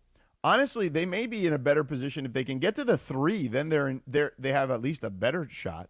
Because, San Antonio is probably better than them, but I don't think, it's not like Oklahoma City is better than them. You know what I mean? Like, San Antonio is a team that doesn't shoot the ball very well. Like, they can go really cold from 3. Like, could the Lakers, if the Lakers were the 3 seed, they'd have to play Denver, though, in the first round. Well, they need some luck. Then you need Jokic to be hurt and Jamal Murray to be hurt. Or they would need Houston to end up being the 6th seed, which is possible because they're only half a game up on Denver, right? Like, the Lakers would need some seeding help. Like, if they were the 3 and, the Rockets were the 6, and then they'd play the Spurs, I'd give them a shot. I mean, I don't think they could – I wouldn't bet on it, but I think they could beat the Spurs, and then they find themselves in the conference finals. Like, I can twist myself into a scenario where that's possible. Where I could see them being a conference finals team. However, as I've told you before, I could also see a scenario where they fall into the play-in because they're only 2 games up on Phoenix, and then they get whacked there. Well, listen, you mentioned getting to the 3 seed. So the Lakers are 39-25. The Timberwolves are 40-24. The Timberwolves are in town tomorrow night. You want to get to the 3 seed? It starts tomorrow night. You have the opportunity. The schedule sets up for you that you will play the teams that are in front of you, and you can beat these teams. You can move up. It's pretty simple. Beat Minnesota tomorrow night. Beat Chicago, which should not really be that much of an issue. No, it should be pretty easy. Denver comes to town this upcoming Saturday. Got to get a little revenge on that. Got to have that win at home. Yeah. And then you got 2 games on the road at Houston, back-to-back on a Monday and a Wednesday. So it all sets up perfectly over the course of the next 4 or 5 games for the Lakers to find themselves in a much better position in the standings. Yeah. I think so. I think the road to Minnesota. Actually, they're playing at home, right? So yeah, that's right. The road to crypto.com. Cappy and I will be there tomorrow night. Tomorrow night. Oh, look at that's that. Right. And Chris, you're going to be okay? We're going to get you better tomorrow? I mean, you're not going to give me this Corona, whatever you got. Norovirus. No, he doesn't. He's not contagious anymore after a week. Not Nerona Corona. No, there's other stuff flying around here, but not that. Really? Yeah, I mean, Lindsay, I think he's got strep throat. Bergie's got a stye in his eye. I hear 2 but are ties like contagious? If you do it like that. Wait, what? You know. No, quack, quack. Just saying. Quack, quack. You got to wash your hands, man. The face. Got to wash the face. Hey, you know when Bergie comes back, we should have like a big bottle of antibacterial for him. Here, wash your hands, you animal. Yeah. Yeah. Let's talk about it. Go ahead. Yeah. No, I do want to get back to the NFL. I think we didn't really do it justice when we did the Max Crosby, Trent McDuffie stuff. I'd love to get back to the NFL, especially with free agency starting. Yeah, and there's a lot of guys out there that could help. The Rams could help the Raiders, could help the Chargers, could help a lot of different teams. So I'd love to dive back into that if you're okay with that, Cappy. I am not only okay with it, I'm all for it. You know what else, Cappy, you can dive into? Dive your face into some Pizza Hut, Jack. Right. Here's the deal, guys. It's called Cap versus the app. That's right. Listen, you guys know I have a lot of technology problems. You guys know that I'm not really, really good when it comes to tech. So it's been kind of a battle for me on a lot of different fronts. Listen, I'm a guy who turns on my computer and hopes that it turns on, and maybe I can get to my email. I don't know the password for anything. You guys, I got all these problems. But here's what I can tell you. I downloaded the Pizza Hut app, and I'm here to tell you that if I can do it, I promise you anybody can do it. First of all, it's really easy. You download it, you sign up, bam, you're in, no problem. Now, when you want that Pizza Hut pizza, there's no waiting on hold, no repeating your order 2 3 times. You're like, oh, did you get that? Did you get that? Huh? Did you get? No. You do this on the app. You order the Pizza Hut exactly as you want it. Your crust, your sauce, the toppings, extra cheese, all of it. You know, so you want to go half pepperoni, half, sausage. You can do it all on the app. And the checkout is super easy. And you want to know the best part? Every time you buy pizza on the Pizza Hut app, you earn rewards towards free pizza. So the more you order, the more free food you're stacking up. It's really a big victory for you and your whole family. So here's my challenge. I did it. You can do it. Download the Pizza Hut app on iOS or Android. Try it yourself. If I can do it, you can do it. And next week on Cap versus the app, I'll be telling you what I'm ordering because I'm already way into the Pizza Hut thing. Trust me. If I can do it, you can do it. All thanks to Pizza Hut. And go get that Pizza Hut app today. Yes, do that, Cappy. 8:23 in the morning on a Monday. The Sedano and Kap Morning Show. By the way, your USC Trojans are back on the practice field with spring practice action. Hey, find out who's making a name for themselves on Trojans Live tonight at 6 p.m. on 7:10 a.m. Trojans Live is brought to you by Monster Energy. Unleash the Beast. Tonight, 6 p.m. Trojans Live. Then Lakers Talk with Andy Kamenetsky from 7 to 9 reacting on the Lakers. We'll react on NFL free agency when we return in 3 minutes from right now on the Sedano and Kap Morning Show on ESPN LA. The Sedano and Kap Morning Show. We'd like to thank our founding partner, LAX, Los Angeles International Airport, where change is in the air.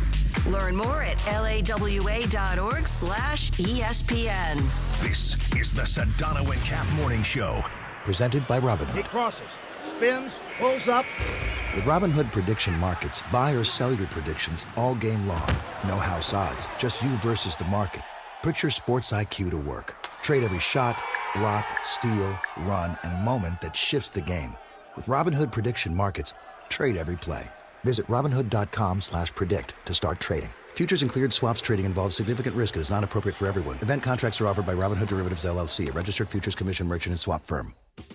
Cappy, when I walked into the Vision Works Brea store, I immediately thought, this is too easy. I know. And the frames are organized by shape and by price, so you don't have to go digging around. Now, Chris, I had the same experience at VisionWorks in Santa Ana. Seriously, why go anywhere else but VisionWorks? Their 100-day guarantee gives you peace of mind, so if you change your mind, for any reason, just bring them back. Buy one, get one free. Simple scheduling, simple shopping. VisionWorks makes it simple. 3, 2, 1, go. Have you heard the refinancing rule of thumb that says you have to drop your rate at least 0.5% to refi because it'll take several years of savings to recoup the closing costs for a refi? The Loan Exchange says the rule is nonsense. With a Loan Exchange free closer, you can lower your rate without paying any cost whatsoever. That's right, lower your rate with no cost and your balance doesn't go up. You start saving on the first day you have the loan and every day thereafter. If you decide to move next year or rates drop further, you can exchange that loan for another without losing a dollar that was tied up in closing costs. Today's 30-year fixed-free closer rate in APR is 5.625%. So if your current mortgage rate is higher than 5.625%, give the Loan Exchange a call at 855-752-9944 or log on to theloanexchange.com. It won't cost you a thing. NMLS 1637539. Loan subject to credit approval. See website for licensing information, loan terms and conditions. Equal housing lender. Call 855-752-9944 or visit theloanexchange.com. Adam Schefter here. It's tournament time, when only the most talented teams survive in advance. And whether you're cutting down the nets or cutting through resumes, one thing's clear. The best teams are built with the best people. If you're hiring, you need ZipRecruiter. Their smart matching technology finds qualified candidates fast. You can add screening questions to get the right applicants and even filter to see who's recently active. Score the best for your team with ZipRecruiter. Try it for free at ZipRecruiter.com/sports. That's ZipRecruiter.com/sports. I'm Boomer Esiason. My mom died from cancer. She was only 37 years old. She didn't have life insurance, and that was devastating for my family. That's why having life insurance is so important to me. Ethos makes it fast and easy. Get a quote in seconds, apply in minutes, and get same-day coverage. You can get up to $3 million in coverage with no medical exam. Get your free quote at ethos.com/play. That's ethos.com/play. Paid spokesperson. Time spent on application may vary. Online health questions required. The Sedano and Kap Morning Show is on. So, I don't know, I'm feeling a little weird. George Sedano. Hence why you're a badass. Hence why you're a chingong. Scott Kaplan. Not like depressed or anything, just a little weird. More Sedano and Kap right now. Ooh, great song. 8:27, Good morning. The Sedano and Kap Morning Show on a Monday. Oh, by the way. Go ahead. Sig got back to me on the Lakers. We can do that real quick before football. But go ahead. On this day in 2015, the #1 dance track, Pitbull and Neo, Time of Our Lives, Cappy. You know it. Mr. 305, Mr. Worldwide. And you know that this is one of my favorite songs. A lot of inspiration in this song, George. When Pitbull tells you, hey, been there, done that. Every day above ground is a good day. You ain't got no money for no rent, that's okay. Yeah. All right, here, it's coming up. Oh, yeah. Right now? Yeah, here it comes. Yeah, right here. Right. Don't got no money for rent. Just enough. All up in this club. Yeah. I ain't got no money for rent. But we're going to have a good time here tonight. SIG, Sports Information Group, just got back to Sedano. We go to our SIG update desk in George Sedano. All right, this is from our buddy Zach in the SIG group. He it's a real person? Oh, yeah. Oh, I thought it was just AI. Oh. No, this is like real people. These just sitting there in the SIG office? We at ESPN, we employ real people, not robots. This isn't Grok. This isn't Claude. This isn't Chat. This is Zach.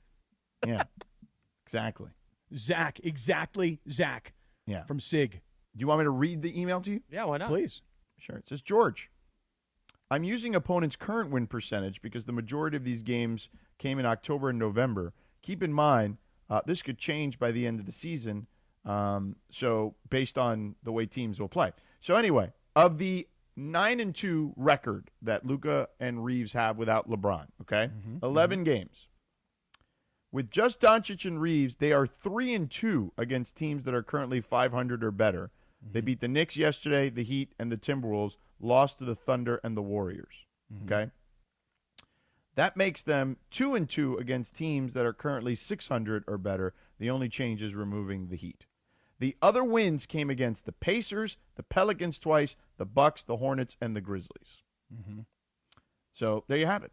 The Bucks, teams they've Hornets, beaten without LeBron are not in that 9-2 are not necessarily juggernauts. Yeah. Those games, though, a couple of games that you mentioned, Minnesota was early in the season. That was early in the season, yes. Right, because they played Minnesota in October. The first few weeks, the first week or two of the season, yeah. Yeah, they played them twice, and they beat them twice. So this was October 24th and October 29th. Well, but they were not over. Right, yeah, exactly, yes. I just remember this stuff. Yeah. So they beat Minnesota twice already this year, but much earlier in the season. Okay. Correct. So when you're saying, because I'm getting heat from some guy on Twitter going, what are you talking about? They've already beaten Minnesota. Yeah, they have. But Minnesota right now has they're a different team at the moment. Yeah. Yeah.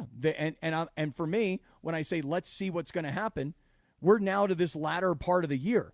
LeBron's missed a lot of time due to injury. Austin Reeves missed a lot of time due to injury. Luka has missed a couple of games along the way. But now LeBron missing the last 2 games, and all of a sudden the Lakers, I thought, looked a lot different yesterday. Let's see what the next couple of games hold. Will LeBron be back tomorrow night against Minnesota? I predict he will be. In those games, by the way, Luka is averaging 36 points per game, and Austin is averaging 24 points per game. Okay. That's pretty much what happened yesterday. Yeah. Thus an average. See what I'm saying? I think you do. You said you wanted to get back to some football. There's a lot of stuff going on around the NFL as free agency is just about to get really going. Yeah. Some headlines already today. Yeah. But the story that everybody was talking about coming out of the weekend, 2 stories, I suppose, really, George. The Max Crosby story, finally the Raiders trade him. Yeah. And the Rams deciding to go big here to get a cornerback that they desperately needed. I think those were the 2 big stories coming out of the weekend. Well, I don't think there's any question. And then there's all the quarterback movement, right, that I'm sure people wonder about, like Kyler Murray, Tua, et cetera, blah, blah, blah. Right. But, yeah, I think for the local teams, the Rams, Trent McDuffie all of a sudden is the highest paid cornerback.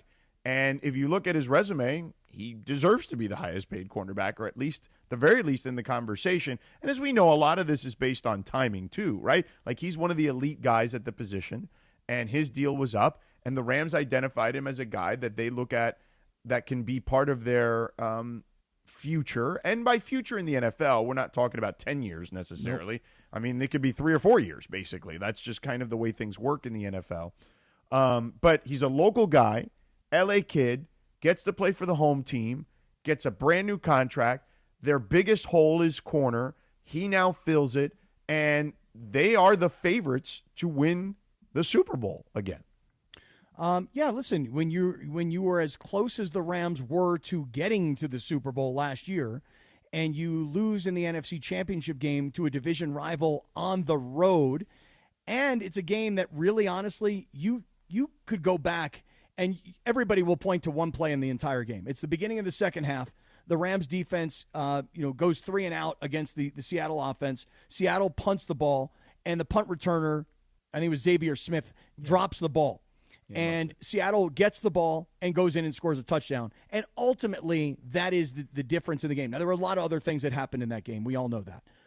But the secondary was the weakness of the team all season long. Correct. And I know there were some guys. Cam Curl had some games along the way. Cameron Kitchens played well at times during the season. Quentin Lake, when he came back from injury, was something that they needed to get back. Well, and he was incredible before the injury. Like, he was their best player in the secondary by a long shot. But they didn't have a true, number one elite cover corner. Right, because there's safeties, to your point. Lake is an all-around, well-rounded safety. Mm-hmm. Cam Kitchen's more like a ball hawk, right? But yeah, they needed that guy that they could depend on to say, hey, you go take out the number one receiver. You got him. Right. And we talked about this a little bit last week. You know, when you look at Houston's defense, and I think they're a pretty good comp, Houston's defense has two really great elite pass rushers. Well, for the Rams, you know what you've got as in terms of pass rushers. I mean, you've been drafting these guys for years. Jared Verse has already become a big-time star player. Brian Young is an outstanding player. And they went out to replace Aaron Donald through 2 years of a draft with Braden Fisk and Kobe Turner. And then they went into free agency and got Poona Ford. So George, my point is they've developed the defensive front. They've developed the front seven. They got lucky last year with Nate Landman, who became, one of their star linebackers, and they've already given him a long-term contract. Yeah. But they didn't have a star in the secondary at cornerback who can cut off half the field. Yeah. And now you've got a tough front, fast, young, aggressive front seven. And now you've got a couple of good safeties in the back, but now you've got a guy who can cut off half the field. And that's what this kid's reputation is. And that's why when I compare it to Houston, you've got these good pass rushers, but you've also got Stingley in the secondary, and he's considered one of the top corners in the league, and that's what he does for them. And when you think about this defense, George, the other thing is a lot of these guys who are young guys that they've drafted, they're 2 years into their career or 3 years into their career. They're going to get paid eventually. Yes.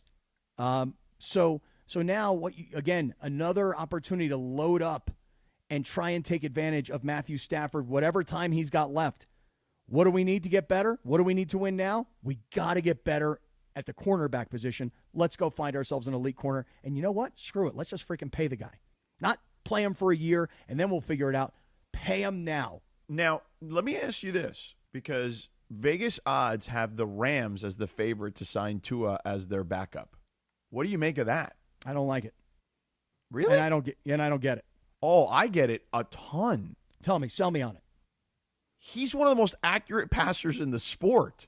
Like, and the Rams' offensive line is good. And they've got weapons all over the field. They play indoors. And it's not like he has to face, like, crazy weather like he did when he had to go to Buffalo, New York, and New England every year. If he had to play, he'd be just fine as a backup.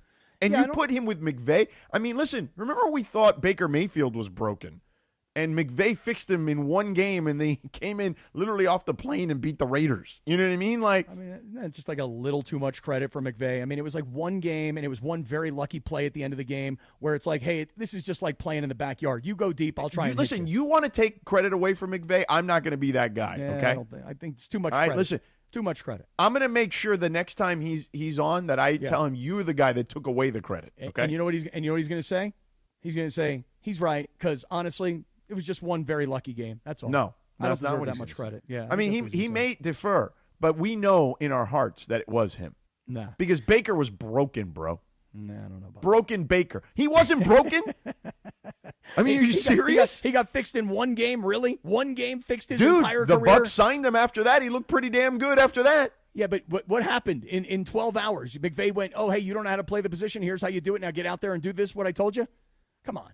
I mean, he basically fed him the playbook. All right, listen, here's the thing about Tua. Here's where I disagree with you. Look, I really did like Tua, and I know when a lot of people were trying to give up on him. You know, as a backup, he's fine. Especially, listen, here's the one thing about the Rams, and they do this all the time.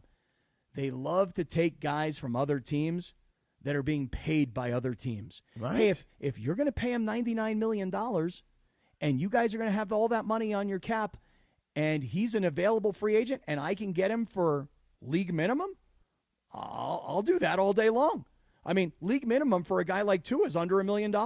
So the Rams don't have to pay him. Now, the Rams can sell him on, we can fix you. And by the way, there's an opportunity for you to sit under Stafford, get coached by McVay, and then a year from now, if Stafford retires, you're at least positioned to possibly take over as our quarterback. But the reason I don't love him as a backup is because I like backups to be of similar style to a starter. I don't buy into that Yeah, stuff. this is my philosophy. This is mine. Yeah, So I don't like your filosofía. No like? No me gusto? No me gusta la filosofía No tuya. me gusta la filosofía? Correct. Okay, so here's my philosophy. My philosophy is try and find a quarterback who's like your starting quarterback. And in the case of Tua, he's not anything like Matthew Stafford, meaning he's a little bit shorter, he's left-handed, he's more athletic, he's just less of a Stafford-style quarterback. Now, Garoppolo is very much a Stafford-style quarterback. So, I don't love changing styles. In other words, if Stafford got hurt, do they run the exact same offense, or do they have to take advantage of somebody else's skill set? I'd rather just plug somebody in. That's all I'm saying. Yeah, I think you can't teach accuracy, and if you got a backup who can be accurate, the rest of it works itself out.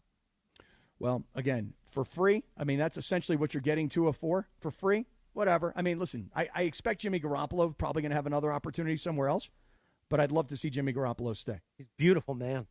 Oh, I'm sad that there's not going to be another media day. That Jimmy G. That was the highlight for me.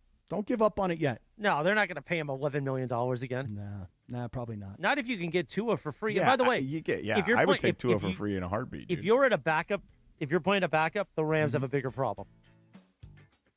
Well, you need I would Stafford agree. to stay healthy if you want to go after the Super Bowl. Come on. Well, sure. But there are way worse. If you're talking about backup quarterbacks, like I'd take a guy who led the league in passing a couple years ago. That's not Jimmy G. No. He's way better than Jimmy G. Listen, if you told me I had to go play one game and win one game, Jimmy G or Tua, to be honest with you, I probably would still take Tua. Okay, I'm just saying stylistically, I'd rather have a quarterback that plays You're like rigid, Stafford. bro. I get it. I am. That's the way I'm out. This is the way I'm built, man. Your filosofia. Yeah, filosofia. Sí, mi filosofia. Es And mi mi familia. Sí. Let's talk about another part of our familia, Prize Picks. Oh, let's do that. Oh, listen, you want sports action in the state of California, Prize Picks is the place to be. Download that Prize Picks app. Use the promo code Cappy, K-A-P-P-Y. Your first $5 lineup gets you a $50 lineup bonus. It's very simple to play Prize Picks. It's more, it's less, Cappy, okay? There's a stat projection for every player imaginable and every sport imaginable, okay? You go more, you go less on those stat projections. You bundle a couple together, you can win cold, hard cash. Efectivo. Sí, es muy bien.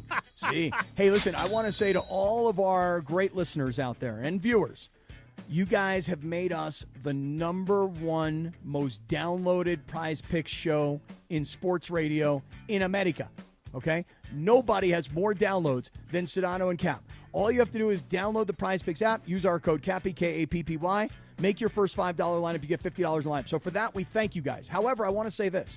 There are still plenty of you out there, millions, frankly, that have gone, you know what, I've heard about Prize Picks, I've thought about Prize Picks, I don't know. Hey, listen, if you're on the fence like that, do me a favor. Download the Prize Picks app, use the code Cappy, K-A-P-P-Y, and then follow my picks. Because last week, George, I gave you Austin Reeves less than 19.5 points. This was against Denver. And I gave you Jokic for more than 22.5 points. It was a $20 two-pick power play to win $60. Now, I know this weekend I wasn't great. I gave you a pick that just did not work out, especially in the big UFC fight. I thought Oliveira was going to have more significant strikes early in the fight, and I thought Holloway would have more significant strikes as the fight went on. Neither happened. So I went 0 for 2. Sometimes you got to give back a little bit. But again, you've thought about it. You haven't done it. Today you take action. You download the Prize Picks app. You use the code Cappy, K-A-P-P-Y. You make that first $5 lineup. You have $50 in lineups, and then we're all playing Prize Picks together. Prize Picks. It's good to be right. 8:42 in the morning, the Sedano Kap Morning Show on a Monday, the 9th of March. When we come back in just a few moments, Sedano saw Jason Tatum twice this weekend. Mm-hmm. Even had a photo on his IG. Mm-hmm. We're going to find out his thoughts in 3 minutes from right now on the Sedano and Kap Morning Show on a Michelob Ultra Reaction Monday. This is the Sedano and Kap Morning Show. Waba Grill is an LA original, so we've got to keep it real.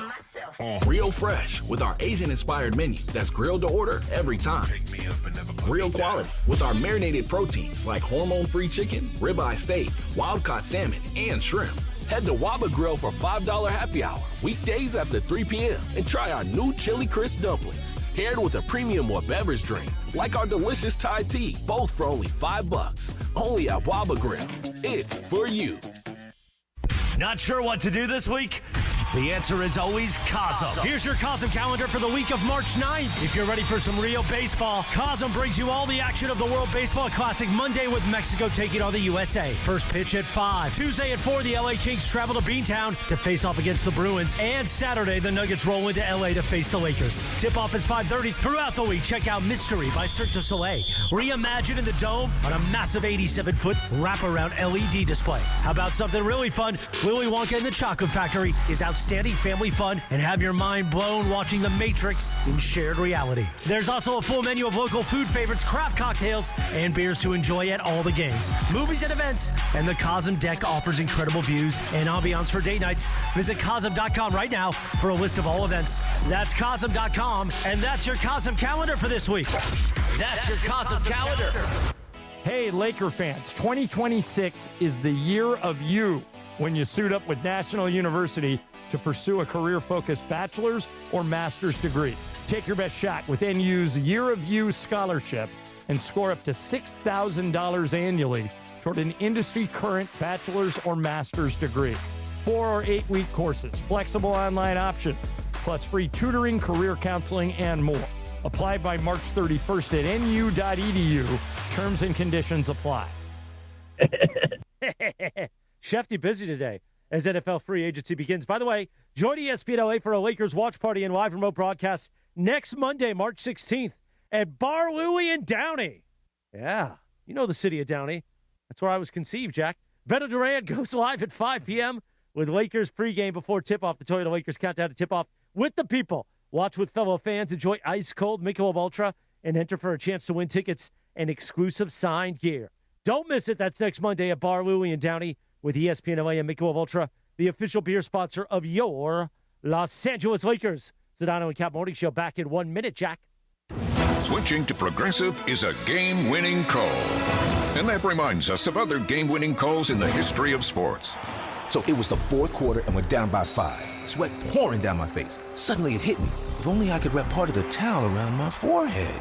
And that's how I became the first basketball player to wear a headband. Okay, not really a game-winning call, but it was a good call. You can make one too. Switch to Progressive and you could save hundreds.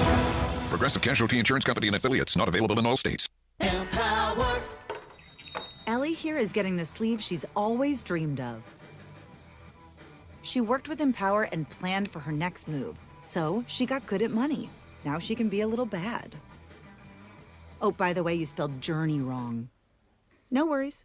She can afford the cover-up too. Ooh, check out my tat. It says, invest well, live a little. Start today at empower.com.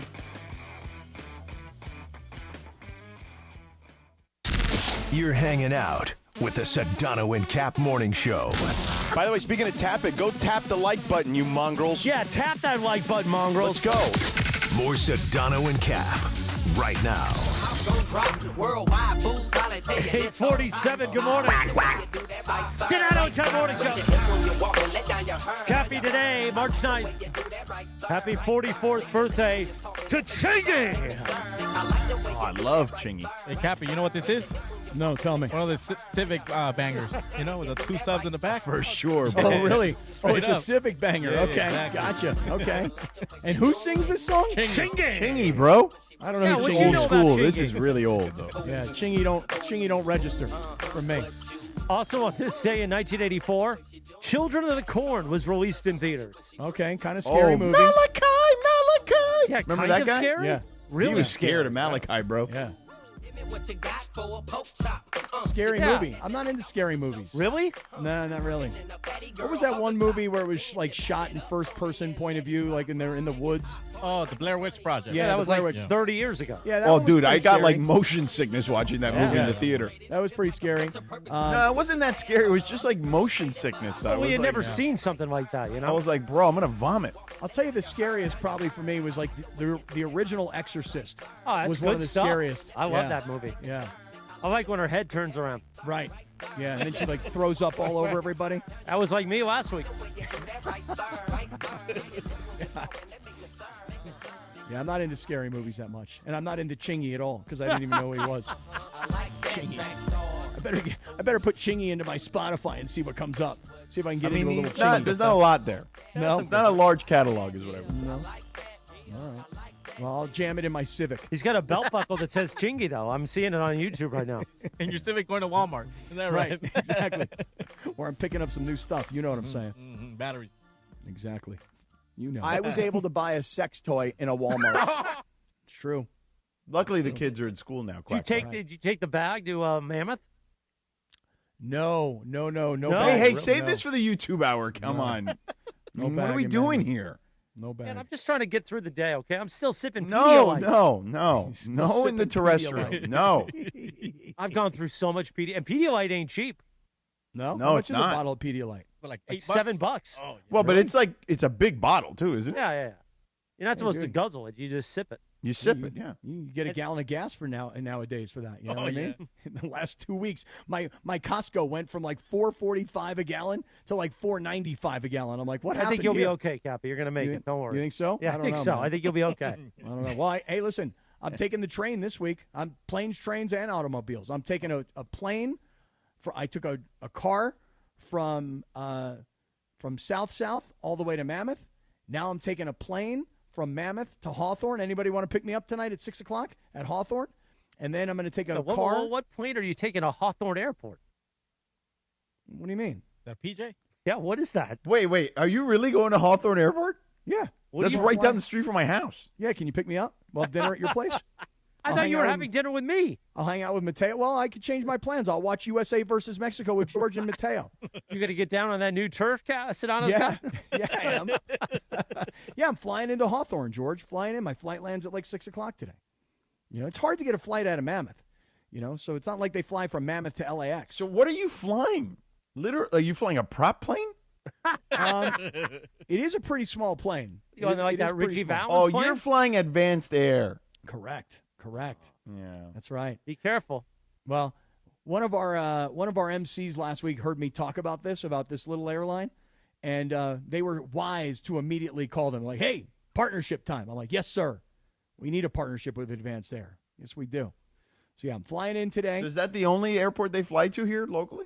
That airline flies from Burbank to Mammoth. Then they fly from Mammoth down to Hawthorne. They pick people up at Hawthorne. I see Carlsbad, yeah. And then Carlsbad. That's right. So there's 3 airports. Las Vegas? Yeah. Well, not to Mammoth necessarily. But right. But Burbank, Hawthorne, Carlsbad all go to Mammoth. And so I'm jumping on a plane today.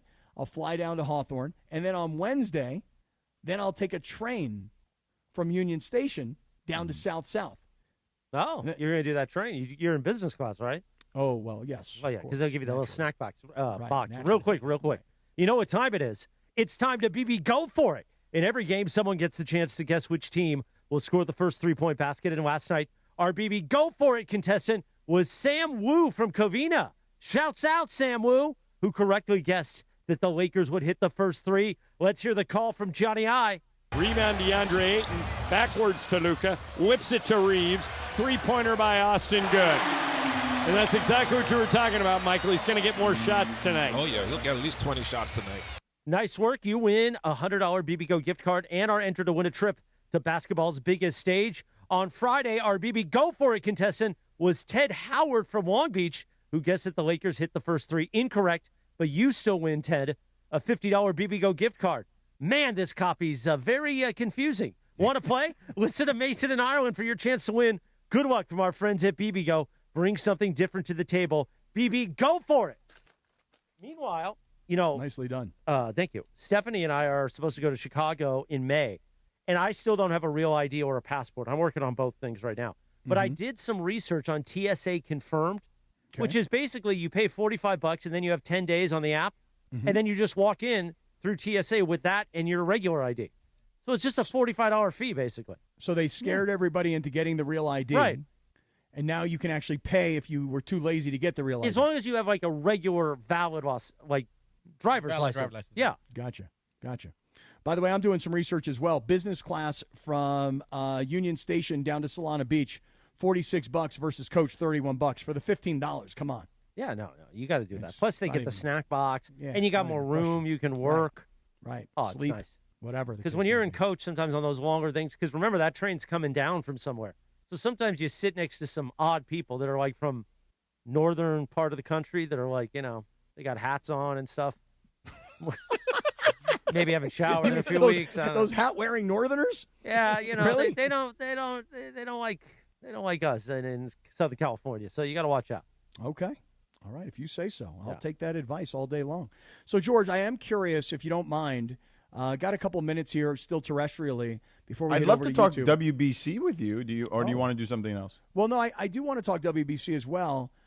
Go Team Israel. Absolutely. I mean, I know we're not going to win this thing. Well, I was referring more to USA Mexico. Oh, not Team Israel? Team Israel's playing today, too. Okay. Well, you got Paul Skeens on the mound today, bro. Well, I actually really loved the story of Tariq Skubal and Tarek. Well, Tariq. You made him Tyreek Hill, basically. Tariq Screwball. Tariq Screwball is his name. Screwball. That's right. You know what I loved about that story? If anybody has heard this, this kid was going to show up. He was going to pitch one game, couple innings, and then he was leaving, and he was going right back to spring training, like he was doing everybody some favor. Like, hey, listen, I'd love to be a part of it, but truth be told, I got to get ready for the regular season. So I'm going to come in, I'll pitch you guys a game, and then I'm out of here. I'm going back to spring training. But you can't help but get caught up in the energy of the World Baseball Classic. And I know there's a lot of haters out there that are like, this sucks because it's not at the right time of the year, and it's at the beginning, and these guys aren't in perfect shape, and somebody's going to get hurt. And I hear all the complaints.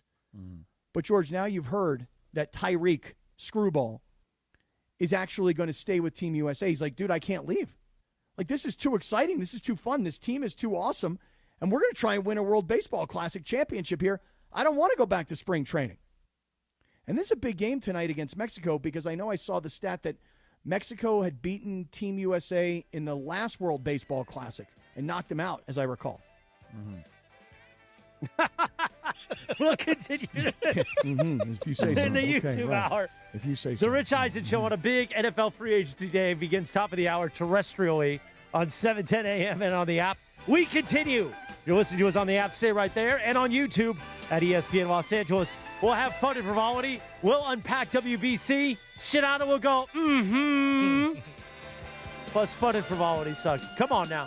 It's a Monday, the 9th of March. Smile, even though the Sedano and Kap Morning Show is a mash unit. We're going to make it through next. In a way, I'm just like a leprechaun. I'm lucky and charming. Now your top reasons to visit Morongo. We're giving away a Cadillac Escalade IQL the 29th. Earn entries now playing your favorite games, and you could drive home in a new Cadillac. And the number one reason. Pick your lucky March Mania bracket, and you could be a millionaire. We're giving away $1 million guaranteed April 7th for a perfect bracket. See website for details. Morongo, good times. John Ireland here. Are you sore? If you are active, you work out, play golf, tennis, soccer, football, basketball, are you a runner? Do you bike or exercise regularly? If you do, you need this recovery product. Go to this website, iSpotActive.com. iSpotActive.com. They make compression wear with pockets. It's wearable. Ice cryotherapy. The long sleeve shirt has 8 flexible gel packs that fit in pockets, upper back, lower back, elbows. It's form-fitting, moisture-wicking, doesn't stick to your body. There's no polyester to make you sweat. If you love to do what you do what you love with iSpot Active. Go to that website, iSpotActive.com. Everybody I know that has bought one of these things truly loves it. No more strapping on ice bags or trips to the cryo place where you got to drop $50 every time you do it. Ice and go. It's wearable. Ice cryotherapy. Get yours today. You won't be sorry at iSpotActive.com.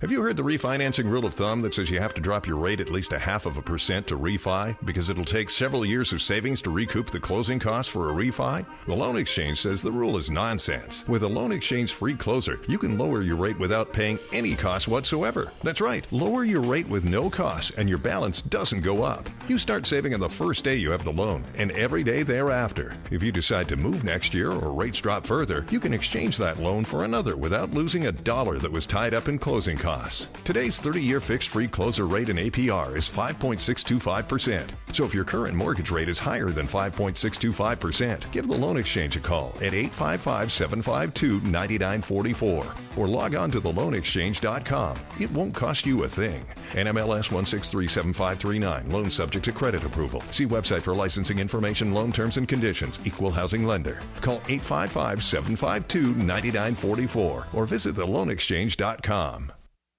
I'm Boomer Esiason. My mom died from cancer. She was only 37 years old. She didn't have life insurance, and that was devastating for my family. That's why having life insurance is so important to me. Ethos makes it fast and easy. Get a quote in seconds, apply in minutes, and get same-day coverage. You can get up to $3 million in coverage with no medical exam. Get your free quote at ethos.com/play. That's ethos.com/play. Paid spokesperson. Time spent on application may vary. Online health questions required.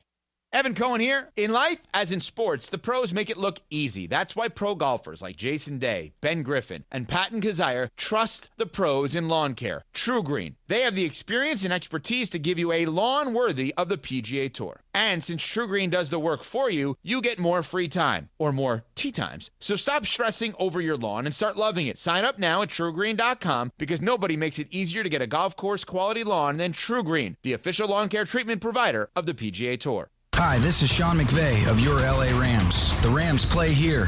KSPN, Los Angeles. 710 ESPN. A good karma brands radio station. Previously on the Sedano and Kap morning show. Christopher is still out riding Jacob's hog on that joyride. Whoa. Oh, there we go. Whoa. Motorcycle ride, what? Road King. Ding, da-dum-bum. Yeah. Living the life. The Sedano and Kap morning show is on the air. Now, Cappy, when Michael told him he had 7 stocks, did you know what he meant? Yeah, he's like, you've got like Amazon, Meta, you've got NVIDIA. NVIDIA is definitely an NVIDIA portfolio. It's a good one to have. You know, I mean, you got Microsoft in there. Tesla. You know, yeah, you got Apple. You know, you got a nice portfolio of 7 stocks. Yeah. Pretty nice portfolio. When he said that, I was like, oh, there's no way Cappy knows. But Cappy, you got to know. Come on, it's not that hard. To be honest with you, I didn't even hear what he said. I actually thought he said like 7 stops. I didn't even hear that he said I stocks. kind of was wondering too. The biggest show in ESPN LA history. Ayton hands it off to Luka. Luka with Anunoby on him. Excellent defender. Now here comes the double team. Luka still with it. 2 to shoot, 1 to shoot. Got to do something, Luka. Quick, he got it off. And hit it. Falling out of bounds. Luka took a seat in the courtside seats after that shot, and it went in. A little sabor. Yeah, I don't think people like being called hacks. You're the güero on the radio. Giant Mexican, horn section. And Did you have me on your show to berate me? Is that what you're doing now? give me a freaking break. I'm reacting to Art Bell. Yeah. Midnight in the desert. I'm Art Bell. Scott Kaplan, eat a fat one, bro. The Sedano and Kap morning show on 710 ESPN. The all-new ESPN LA app and on YouTube at ESPN Los Angeles. We're bigger than U.S. Steel. Wow, that's crazy. Well, you want to Bit boy. right now. Monstrous. Beto, I don't want to eat that. We did it, Dad. We did it. You were riding high on the Stinger last time. Oh, big time. Right, that's right. Of course we were. So, mongrels, stay tuned. Jeannie Buss is in person? God damn, will you shut up? Bing, da-da-bum, yeah. Bing, do-da-bum. 9:02 and 30 seconds. Good morning. The Sedano and Kap morning show on this Monday, March 9th. We are back. Well, I'm back at least. Producer Lindsay Baseball, Gregory Arthur Bergman are out sick today. The Sedano and Kap morning show, a MASH unit. But we're keeping it together. Lindsay, I think, has strep throat, based on what's flying around here. Yeah. And Bergie has a stye in his eye. Bruh. Now, you said he has a double stye. I don't know about the double stye. It's a double stye? I was told double stye. How do you get a double stye? Wait, but double stye as in 2 styes in one eye, or Yes, as in one yes. stye in each eye? No, single stye each eye. Well, okay, because you said yes at first when I said double styes and two Yes, sty double and one sty. eye. And Double then I sty. said, or one eye in each sty. Or one sty in each eye, I mean. Well, you got to You use said yes to both, so which Yes. is it? Answer is yes to both. Oh. Well, you got to Here's use what- eye drops, man. Well, you Let's got to see get here. that. You got to be careful when you do that stuff. After at least. Wash your hands. Put eye drops in your eye. Listen, stuff will get in your eye, and it's okay. Just take caution, man, when you do that stuff. How willing are you guys to hear a little bit of grossness right now that we're into the YouTube hour? Wait, just hold on. Real quick. A About stye Birdie's is eye. a painful red pimple-like bump on the edge of the eyelid caused by a bacterial infection. Usually Staphylococcus aureus. Oh, that. In an oil gland or eyelash follicle. It's generally caused by touching eyes with unwashed hands, improper contact lens hygiene, sleeping in makeup, or using expired cosmetics. I would think it's probably sleeping in makeup for Bergie. That'd be So my is guess. that? It was a sperm. Be It was more like for a me. salmon What did you sperm. just say? Salmon sperm. You didn't take No, off it's a the salmon mask. sperm. Now, is that close to pink eye? Are they in the same family? I don't know. Oh, all right. I don't think so. Because one time I had pink eye, and that was it was because of And it says to Cap. This would be to Cappy. Do not pop. Avoid squeezing or trying to pop the stye, as this could spread the infection. Well, that's what Bergie told me yesterday. He says his left eye, because it was his right eye. Now he's like Lisa left eye. He says, my left eye has now got a giant whitehead that won't pop. So Bergie's trying to pop the whitehead. No, don't do it. Don't pop it, Jack. Don't pop that thing, Berg. Warm compress on the eyelid for 10 to 15 minutes, 4 to 6 times a day to help drain. Now, the beauty of Bergie is this. Drain that thing. He may be styed right now in both eyes, but he is listening intently to the show. And as the host of the Blue Review, when we were talking about Who hosted USA the Blue Mexico, Review today? I didn't recognize the voice. Marcus Grant is there every day, but he did it with somebody else. Somebody was filling in for Bergie, I believe. he got two good eyes. What's the recovery time on one of those? On your eye? Does it say? Who? Stand by. Oh, That's a good Jeff question. Spiegel did the show. Jonathan just told me. Okay, Jeff Spiegel. Yeah. All right. I don't know Jeff who that is. Spiegel? I don't know. Jeff I don't Spiegel know. is from Dodgers Nation, I think, or Dodger Blue. Excuse me, Dodger Blue. Okay. Well, thanks from to Jeff Dodger Blue. Spiegel Yeah. for filling 1 sitting to in 2 today. weeks on a stye to drain No, completely. he can't be missing 1 to 2 weeks. No, To but he drain can walk completely. No, but the thing is, the beauty of it will be, let's get Bergie back to work in sunglasses. He got to wear sunglasses all the time, which would be great. Hey, why are you wearing sunglasses? A couple of styes in my eyes. Yeah. Have you had a stye, Cappy? I had one once as a kid. I don't know if I have or not. I don't Yeah. know. I'm not sure. But one thing about Bergie is this, the ultimate professional. Because while George has the Sports Information Group from ESPN, SIG, I've got SIB, Sports Information Berg. And Bergie has told us that Mexico tonight against USA, Mexico in the U.S. 3 straight times in the World Baseball Classic, 3-1 overall. And in 2023, that was the game I was talking about. It wasn't a knockout game. It was just another victory for Team Mexico. USA wound up losing to Japan in the final of that game. We may remember Shohei Ohtani, who struck out Mike Trout to end the game. So Bergie And, says also he tried to pop it, and that's what caused the problem. Oh, dude, what are you doing? You can't help it. You Pop can't help that it. thing. When you see a big old zit on your eye and you think it's a zit, but it's a stye and you don't know. And the next thing you know, you're trying to pop that stye. Oh, yeah. If you see a big old whitehead on your eye, you're trying to pop that thing. Ow. No, Yeah, that it just that's gotta hurt. drains. Mexico's got some pop in their lineup. I'm looking here. They got Duran from Boston. They got Alec Thomas, Jonathan Aranda, Alejandro Kirk from Toronto, Randy Arozarena, who's actually Cuban but plays for Mexico because he loves Mexico because that's where he ended up going when he fled Cuba, and he loves the Mexican people. So he plays for them.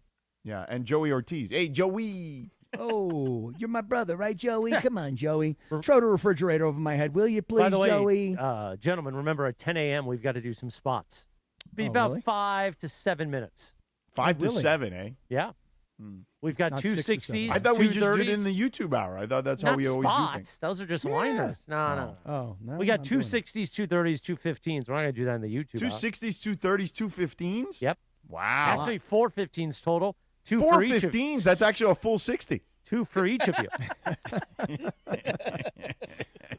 Now Well- we could. Now, if you want, we could end the YouTube technically a little bit earlier. Yeah, and let's just do that. Then That would do be them in helpful. the YouTube audience for people to enjoy. Right. Whoever wants to sit and watch us do a response Yeah. first. Okay, Sure. so let me put all that together. I would suggest that Aunt Esther will stick around. I will suggest that Epic Wolf will stick Epic around. Wolf will be like, this is what you guys do? This is how you Right. guys do this? Oh, Ann Esther says Berg should come in wearing a Batman mask. Oh, also a good idea. No, but he needs to wear the one. He says Val Kilmer was Yeah, the best that- one. that Did was Val the Kilmer bit. wear nipples? That wasn't him, right? No, that was Clooney. Clooney. That was Clooney. Yeah. Clooney has nipples? I think Bergman wearing a Batman mask is what started all this. Probably so. He's like, look at my cape. Lick that cape. So speaking of World Baseball Classic for a quick second, George, I've just turned on now. Top of the first inning, the Dominican Republic versus my team, Team Israel. La República Dominicana. Is that on Sí. FS1? It is on FS1. And my friend Brad Osmus, who is the manager of Team Israel, is having somewhat of a rough go. Although Team Israel is 1-1, but if I really look back at their record before all this started, they couldn't find a way to win a game, and they were getting mercy ruled in they're like gonna every get single game. smashed against the Dominican Republic, though. They're toast today. I mean, Tatis is leading off right now. Oh, they're playing. Is and, this game in Miami? I would think this game is in Miami. Yes, that would be a solid guess. But anyway, I've been telling you about my boys that play for Team Israel. Okay, Yeah. I mean, Prager's on the mound right now. well, come on, He's going to Prager. get your boy Tatis. Come on, Prager, strike him out. Strike out Tatis, Prager. Let's see. Strike him out. So I'm all in on Team Israel. Oh, look at Prager. I mean, he doesn't got a lot of juice on that, but he's. I don't know if that's his fastball at 88 or if that's his changeup. I'm guessing it's not his changeup, though, if I had to Well, guess. he got Tatis to hit into an out. So ball went to short to first, and we got ourselves an out over. Yeah, he for threw a changeup at Tatis. 77, so I'm thinking the fastball's 88, yeah. Mm-hmm. I mean, I guess for a major league player, that's probably a weird deal to have to, manage. You know what I mean? Did you guys see the Italians take a shot of espresso after they hit a home run? No, that's awesome, Yeah. actually. I mean, that's great. That sounds fun. I mean, nothing like the wrestler that we saw the other day that throws pizza at people. Oh, that guy was awesome. I love that guy. Yeah. He rolls the pizza, and then he throws the pizza like it's like the Captain America dough. shield. Yeah. He throws the dough at the other guy, and that's his great. finishing move. Yeah. I like that guy. Yeah. I do. Now, All right, so Cappy, Mexico, you're ahead US of me because tonight. I'm streaming on this one. Now I can flip that and go back to regular TV on the World Baseball Classic. Let's do that. So that way we're on the same. Yeah, I'm streaming on my phone right now. So Yeah, but you're a little ahead of me. I'm getting. Wait a second. No, Deep. Oh, no, warning got track. it. Yeah, warning Got track. it. Got it. Yes. Yes, Team Israel. Yes, let's just stay in this game as long as we can, Team Israel. Let's just hang around, and then let's have one of those magical World Baseball Classic moments where it's bottom of the ninth and nobody expected Team Israel to be anywhere near the Dominican Republic. And then, I don't know who, one of my guys comes up and Garrett Stubbs comes up, the catcher, the kid from USC, the kid who's in the Philadelphia Phillies organization, comes up and hits a game-winning walk-off home run for Team Israel. Wouldn't that be just beautiful today over the Dominican Republic? Mm-hmm. Nobody thinks that's going to happen, though, do you? No, probably not. Nah, not going to happen. Hey, George, point of information here, just as we start the YouTube hour. We have asked our YouTube audience today to take a poll. And the question is, does LeBron hinder Austin Reeves on offense? Now, have you looked at the results of the poll yet? I have not. No. Okay, what do you suppose the poll results would be? Probably like 75% yes. Okay. Now, you're sighing. Because you're right. It's 79% of all of our listeners. I'm not surprised. Why is that? Because they're generally misinformed, is what I would say. Now, hold on a second here. I'm going to call a timeout here. Yeah. Don't you always tell me that our listeners are so smart? They really know ball. They know basketball. I do think our listeners are. I don't think the miscreants are informed.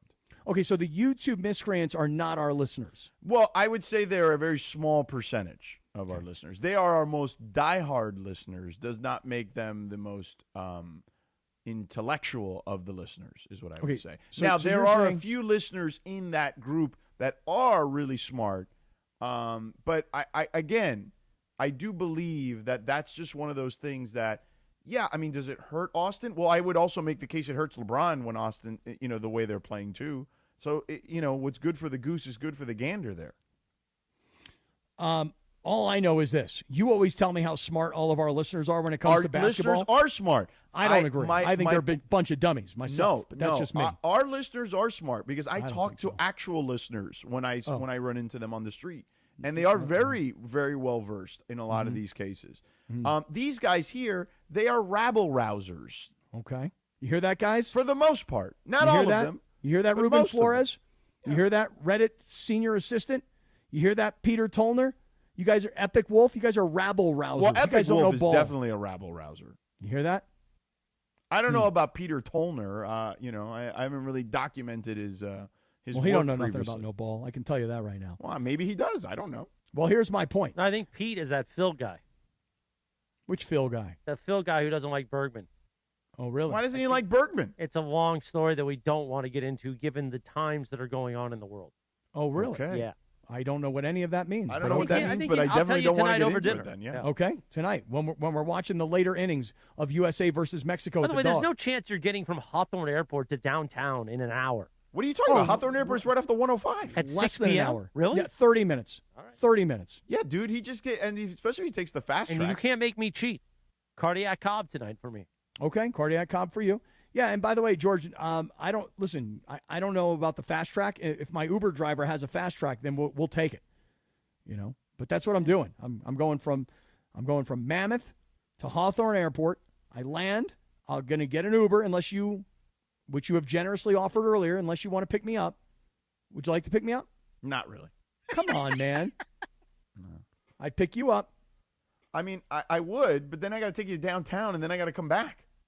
How about if we just go over to your place? Yeah, make him come downtown and then eat with us. No, have I'm a not cardiac going Cobb with me. Yeah, Yeah, come if you downtown. were if you were like staying in the South Bay, if you were South Bay Cap, I'd pick you up in a heartbeat. Okay, But if you got to go downtown, that means I got to come back. I'm downtown Cap. Why don't you just bunk with us and do the show from here tomorrow? Yeah, that's a really good idea. Who, me? I got to go to the airport tomorrow. What time? I got to leave the show at 9. I'll take you to the airport. Who's going to do the show at 9? The rest of the show. Chris I have a and fit- Jorge. Yeah, I think it's just going to be Jorge and I tomorrow. Right, because there'll be no Lindsay tomorrow. Lindsay, listen to me. The precedent has been set. When you get sick and you say something at the beginning of the week like, don't worry, I'll be back tomorrow, and then you don't come back till the following week, the precedent has been set. When you get sick now, you take a week off the show. Yeah, we have a staff meeting on Thursday, so. In fact, I'm not feeling so good right now. I took April 3rd off already. I already sent an email. Yeah, I saw that. I don't know about that. I mean, you don't know about that. Might have to just do best stuff that day. Why? It's April 3rd. What's the deal with the staff meeting on Thursday? What's that all about? I don't have to go to that, do I? No. Okay, good. You said yes. Yeah, you do. Anyway, go Team Israel. That's all I'm saying. Go Team Israel. Now, there's a lot of good, right now. A lot of good games tonight. Mexico-U.S. is a good game. Deep to center on his horse. Oh, they got him at the warning track. O'Neal Cruz. Oh, damn. Also this afternoon, Cuba versus Puerto Rico. Cuba, Puerto Rico. Good game. Venezuela, Nicaragua later on today. Yeah. Brazil, Who was Great that Britain. for Israel that took him for a ride there? Who was that? I don't know who that was. I didn't see that. Are you not? Did you not see the guy hit the ball to center field? Well, no, I was not watching at the same time. I got like 3 machines in front of me. I got the computer that I'm looking at you. I got the computer that I'm looking at all the scores of all the games that are going to be played in the World Baseball Classic. And then I got the game on my phone. So I got 3 things cooking at the same time. A lot of stimulation. You understand what I'm saying? By the way, in the YouTube chat, Cappy, Ron the Caddy says he should be done with golf by 5 p.m., and the Hawthorne Airport is only 5 minutes away. Now, let there me you tell go. Ron something. the Caddy can pick you Ron up. the Caddy pick you up Yeah. and bring you here. Okay. And then Ron the Caddy has dinner with you and me at the Dog?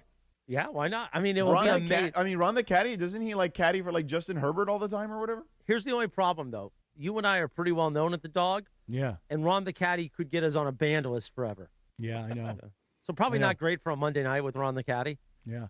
I know Rachel said, well, what if I take you to L.A. and I stay with you in L.A.? And I said, that would work. I said, but we wouldn't be able to go to the Dog for dinner tonight. She said, why not? Why can't we go to the Dog for dinner? And I said, because I know everybody at the Dog. And Rachel's one of these people that, and me and her sons keep giving her a hard time about it. whenever she goes into a restaurant, she has to change tables like 3 times. Like we'll get to one what table. Do you mean change tables 3 times? We'll get to one table. She's like, the lighting sucks. I don't like it. Can we move over here? The lighting sucks. Yeah. Then we'll go to another table. She's like, you know what? This one doesn't feel so great. Let's go to that one. Well, at least she won't insult the waiter like Bergie did that time. Right. Yeah, but the goat cheese. Oh my God! I was like, hey, bro, people know us down here. You can't just be yelling at waiters. Mm-hmm. Well, he was yelling. He was like, hey, man. Well, no. Here was the problem. He said, hey, I'd like goat cheese on that, not feta cheese or something. And the waiter's like, well, we don't have goat cheese. Now, at that point, Bergie could have said, oh, well, I come here a lot. Sometimes you do. Could you check for me? Instead, Bergie gave him the hard, well, you had it yesterday. And I was like, and I put my hand, I put my head in my hand. They're spitting in your food. Oh, for sure. I was like, I'm so sorry. You know, the kid doesn't come here much. What are you going to do? Oh, God. I mean, you can't go that hard. You got to be, you're right. Went hard. You got to massage that. Be like, oh, you know, I'm pretty sure I've had it in the past. Is there any way you can double check, you know? It was rough. Gosh. Well, listen, somebody is suggesting, Peter Tollner is suggesting, Chris, tonight that we go to Craig's. No. You know, and that it's all on the way you. in West Hollywood? Yeah, he says it's on you tonight. You take me and Ron the Caddy to Craig's. If I wanted to go to Craig's, why would I take you and Ron the Caddy? Why wouldn't I just go by myself? Why by yourself? What are you going to sit there at the bar by yourself and wait for Jennifer Aniston? That's my job. I love Craig's, but I don't need to go to West Hollywood on a Monday night. No, I can go to the Dog and be very happy. By the way, you know who we should go to Craig's with? Who's that? Dr. Clapper. Oh, yeah, he's the man. Yeah. You know, by the way, that made me very happy, George. Clapper was telling me last week, he's like, you know what, Kaplan? He goes, I don't think it's a good idea for you to go skiing up in Mammoth. And I said, why not, Dr. Clapper? And he said, well, he goes, you know, a lot of people get hurt skiing. You know, he goes, you're bound to get hurt skiing. And I'm like, no, Dr. Clapper, expert caliber skier you're talking to here. And when I got off my skis yesterday after 2 days of skiing, and by the way, for anybody that's coming up here, I got it. Like, the snow has not been great this year. What a spectacular couple of days it's been. But I got off those skis yesterday, George, and I got my boots out of those bindings, and it's like one of those things where it's like, thank goodness nobody got hurt. That's the thing about skiing. Like, there's so many people on the mountain snowboarding at 100 miles an hour, and then there are people that don't know what they're doing. It amazes me those that people. you don't see more people slamming into each other on a mountain. Yeah, that's the thing. And that's why the thing with skiing is I don't go as often. So when I do, I overdo it the first day, and then I'm really sore the next day. Oh, yeah. My legs were hurting big time yesterday. But got into 2 really good, solid days. Weather was absolutely perfect up here in Mammoth. And looking forward to getting back down tomorrow night because Lakers and Timberwolves tomorrow night. And, yeah, I got it. Lakers have already beaten the Timberwolves a couple times early in the season. And I know we're all having this conversation, you know, are they better without LeBron? Are they better with LeBron? And it's too early to really say one way or the other. But big game tomorrow night. So flying in tonight, meet with Morales at the Dog, watch USA versus Mexico. Hopefully I'll be celebrating my Team Israel win over the Dominican Republic. Although I am watching Manny Machado up now. Dominican Republic team. They're basically the Padres. they are sort of the Padres, you know? They really are. Machado just took a walk. Oh, really? Yeah. Okay. All right. Other than the World Baseball Classic today, I'm watching free agency around the NFL. That's kind of my big thing Where today. Do you think Stephon Diggs goes? I don't know. He's one of those guys that, I don't know, kind of has a reputation. Yeah, but he was really good last year. He was. I don't know. I also hate that he has a reputation. His reputation is he's really good. No, he's got more than that to it. He's just what? He's too much of a pain in the ass for you? You're a pain in the ass. We deal with you. Well, I mean, listen, certain pains in the asses you deal with. That is absolutely true. Certain pains in the asses you do deal with. That is absolutely true. The other story, though, did you see that Green Bay is making a trade to Dallas today? I did not. Oh, you hadn't seen this? This is wild to me. So when Dallas last year made a trade to Green Bay to help them with their pass rush, now Dallas desperately needs help with their pass rush. And so they're getting a guy who, like, if you really looked at the name and you looked at the reputation and you looked at, like, the money, you go, okay, I kind of get it. But then you look at the production last year, and you like, wait a second, this doesn't look like as productive a player. This is Rashawn Gary, defensive lineman. What? You still there? Yeah. Yeah, that was me. I turned that. I heard Morales go, but, and I'm like, wait, but what? No, that but. was my fault. No, but. Rashawn Gary. Now, I don't know that I'd call him a household name. Yes, I would agree with that. But, good player. A guy who signed a big contract with Green Bay just a couple of years ago. Yeah. But I went back and looked at this because I wasn't really I was like, wait a second, Rashawn Gary, what did he do last year? In the first 7 or 8 weeks of the season, this guy had 7.5 sacks, all these quarterback pressures, et cetera, et cetera. The last half of the season, nothing, zero. I mean, zero production. So zero. It's pretty interesting that last year the Cowboys would trade Micah Parsons to the Packers, and now the Packers are trading Rashawn Gary to the Cowboys. Two teams trading guys opposite directions, defensive linemen. One's really more of a separate rush linebacker. Yeah, so I'm keeping my eye out on free agency today. That's kind of other than the World Baseball Classic, that's where my head's at today. Yo, your boy Prager just threw a 71-mile-per-hour hook on Carlos Santana. Beautiful. Way to go, Prager. It's 2-2. Man. Let's see what Santana does here. Man on first. Machado. 1 out. Oh, Santana fights it off. I think that the fact that the guy from Israel throws so slow has completely thrown off the Dominican Republic. They're like, what? I haven't seen a guy pitch this slow since high school. You got to get one of those Israel hats, Cappy. Oh, well, not only that, but I meant last week to order the Matzo Ballers hoodie. That's what they call themselves, the Matzo Ballers. Oh, I need one of those, too. Isn't that great? Oh, that's great. I love it. I know. I don't know this guy Prager, though. I don't know either. any Prager Team Israel. I got to find out more about him. I got to find out more about this dude. All right, hold on. They're going to put on the screen. Prager could raise his ceiling to increase velocity 93-94, split change. Hard Euro slider. Gyro or gyro? No, gyro. It's like a taco. I just wanted Cappy, because that's eventually going to pop on Cappy's screen here in a moment, but I thought it'd be funny. Let's see here. 23-year-old Dallas native Ryan Prager has he pitched at Texas A&M in college, pitched in the World Series Championship, College World Series Championship, and was drafted by Major League Baseball twice. I couldn't tell you where the guy plays. I mean, I couldn't tell. Oh, by the way, listen to this. You ready for this? This guy graduated high school in 2021. This guy was the valedictorian of his high school baseball class, okay, and was selected by the Cleveland Guardians in the 9th round of the 2025 draft. This is the one thing about the World Baseball Classic that if you're paying attention to it, it's really kind of fun. Did you see last week? It was against Team USA, and I think they were playing against, somebody'd have to fact check me on this. I want to say like Brazil or somebody like that. And the 17-year-old kid? Yeah. Yeah, against Judge? Yeah. Yeah. George. Yeah, he was basically a high school kid. Yeah. Yeah, a high school child at 17 years old finds himself pitching in the World Baseball Classic and is pitching against Aaron Judge. I mean, that is so cool. And got Aaron Judge, forced him into a ground out, as I recall. Yeah. Let's see here. Your boy Prager's in trouble. His man on first and second. 1 out, and O'Neal Cruz is up now. Come on, Prager. Lefty versus lefty. Let's see what Prager's got. I mean, I love this story, by the way. 23-year-old kid, played at Texas A&M, drafted by the Guardians, valedictorian of his high school baseball, or of his high school class in 2021. And if he strikes this dude out, this goes into the Radio Rinaldi files. What if he gives up like a home run? Oh, well, then that goes into the that's what we expected files.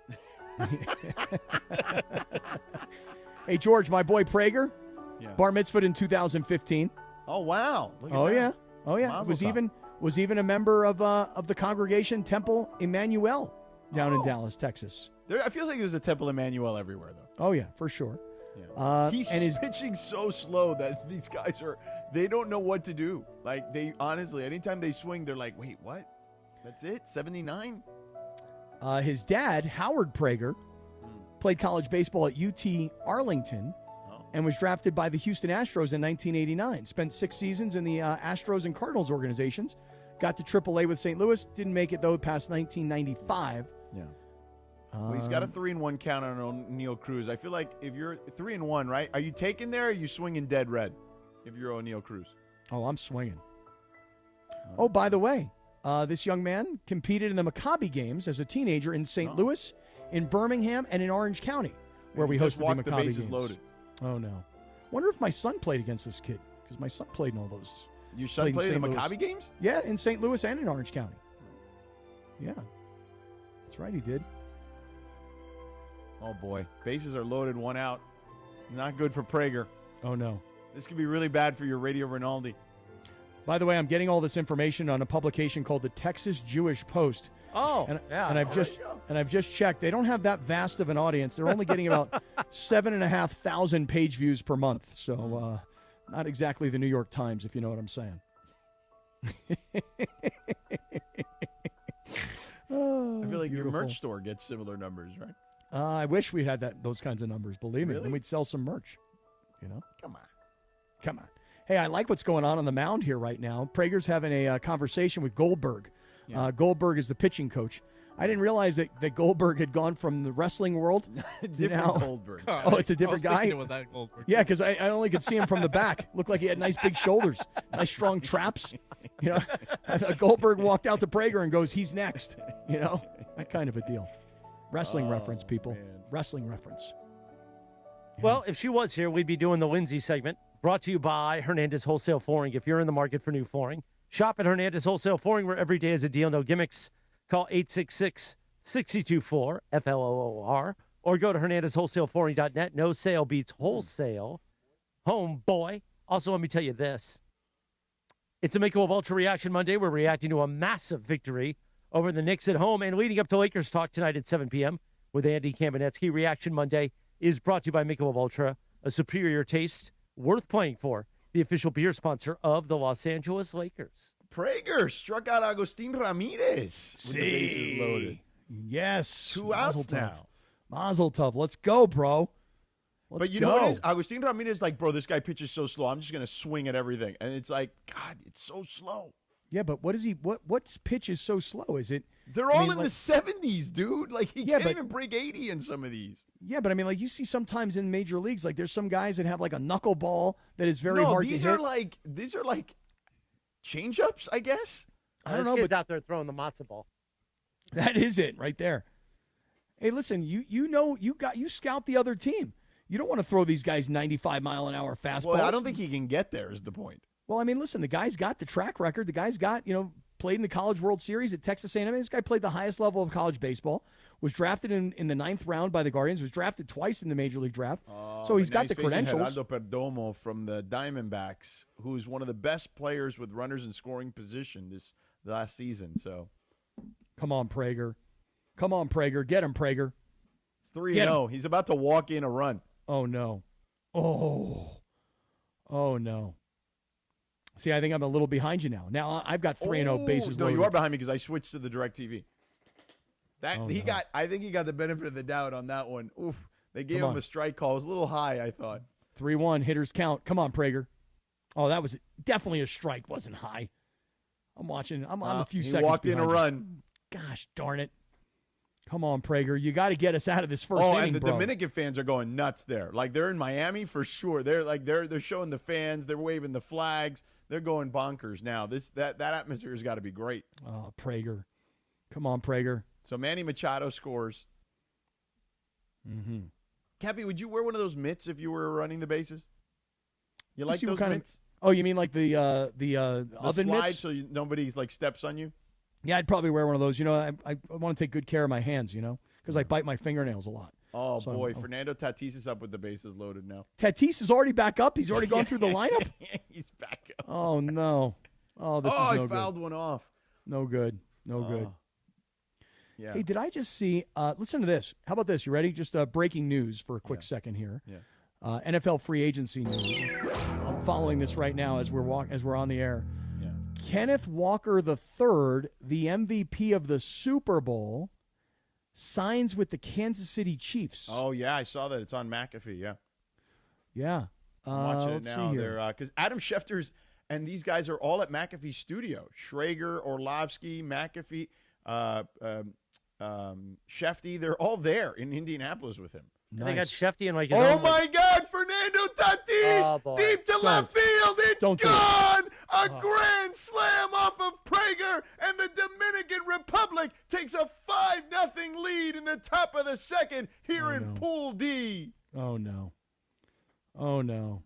I'm just watching it now. Oh, come on, man. Come on, Tatis. Relax, bro. It's against Prager. Well, what does that mean? It means, it's not like he did it off Tyreek Screwball.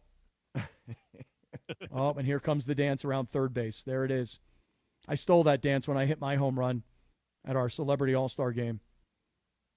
Our softball Prager's game. done now, Cappy. Yeah. That's it. I mean, Brad Austin. And they are hamming it up. Oh, the whole team is celebrating.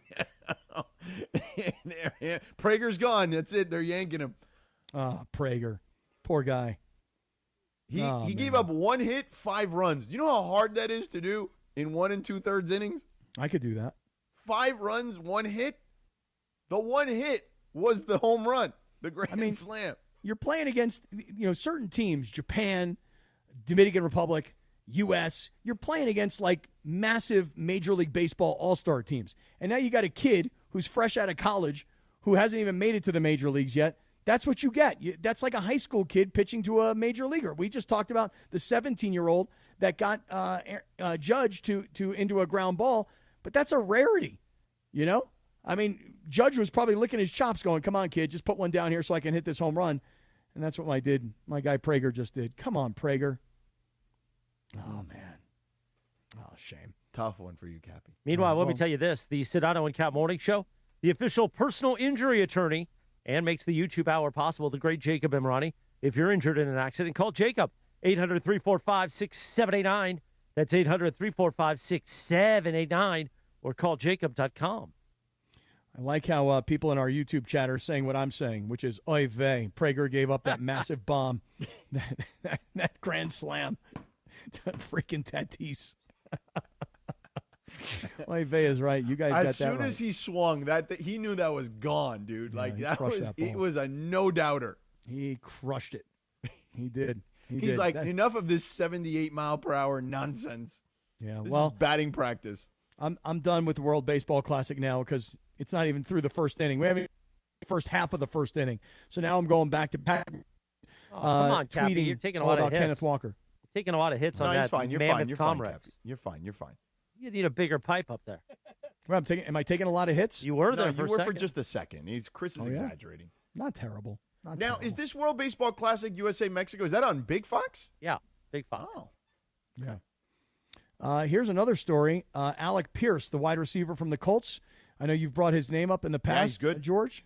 He's staying with the Colts. Wow, good for them. Yep. I'm just looking. I mean, things are happening right now here in the NFL world. Nothing finalized yet on Travis Kelce, although everybody seems to think that Travis Kelce's coming back for his 14th season. Yeah. Yep. So, all right, we're keeping our eyes out on all this NFL free agency stuff while watching the World Baseball Classic, while broadcasting on YouTube. I love that ESPN there's LA live stuff and elsewhere. happening. It's rare that live stuff happens while we're on the air, so I enjoy it. Yeah. Let's see here. Esther just said that I jinxed Team Israel just like I jinxed the Raiders last year. Yeah. Weiss is now pitching. Weiss. Okay, let's go Weiss. And then Jay is telling me in the YouTube chat, good thing they have the mercy rule. Yeah, this thing might be over in an inning. What is the mercy rule in the World Baseball Classic? I don't know. Is it 10 runs or is it like 5 innings? I'm not really sure. I know somebody got mercied against Japan, right? Yeah, Taipei. Yeah. I think it was Taipei. Yeah, that's right. Shots out. Hey, George, I see Benny over your left shoulder. What's Benny doing over there? He's chewing on some rawhide. Rawhide. Yeah. Nobody got that reference, Cappy, but I loved it. I know, but thank you for getting it. I got it. I know you did. Thank you. The only way to get him to not to like freak out that she's gone is give him one of those rawhide bones, and then he just goes to town. Chew on that bone. Hey, can I ask? I know we're kind of very informal during the. We're YouTube just throwing it around. We're just smacking it around. Yeah, we're just a couple of guys messing around. That's what we are. I like it. And I like the looseness of today. I like that we've got baseball on. We've got free agency on. We've done the Lakers. We did it. Like we're good. We don't have to do the Lakers a fourth time today. We're fine. Mm-hmm.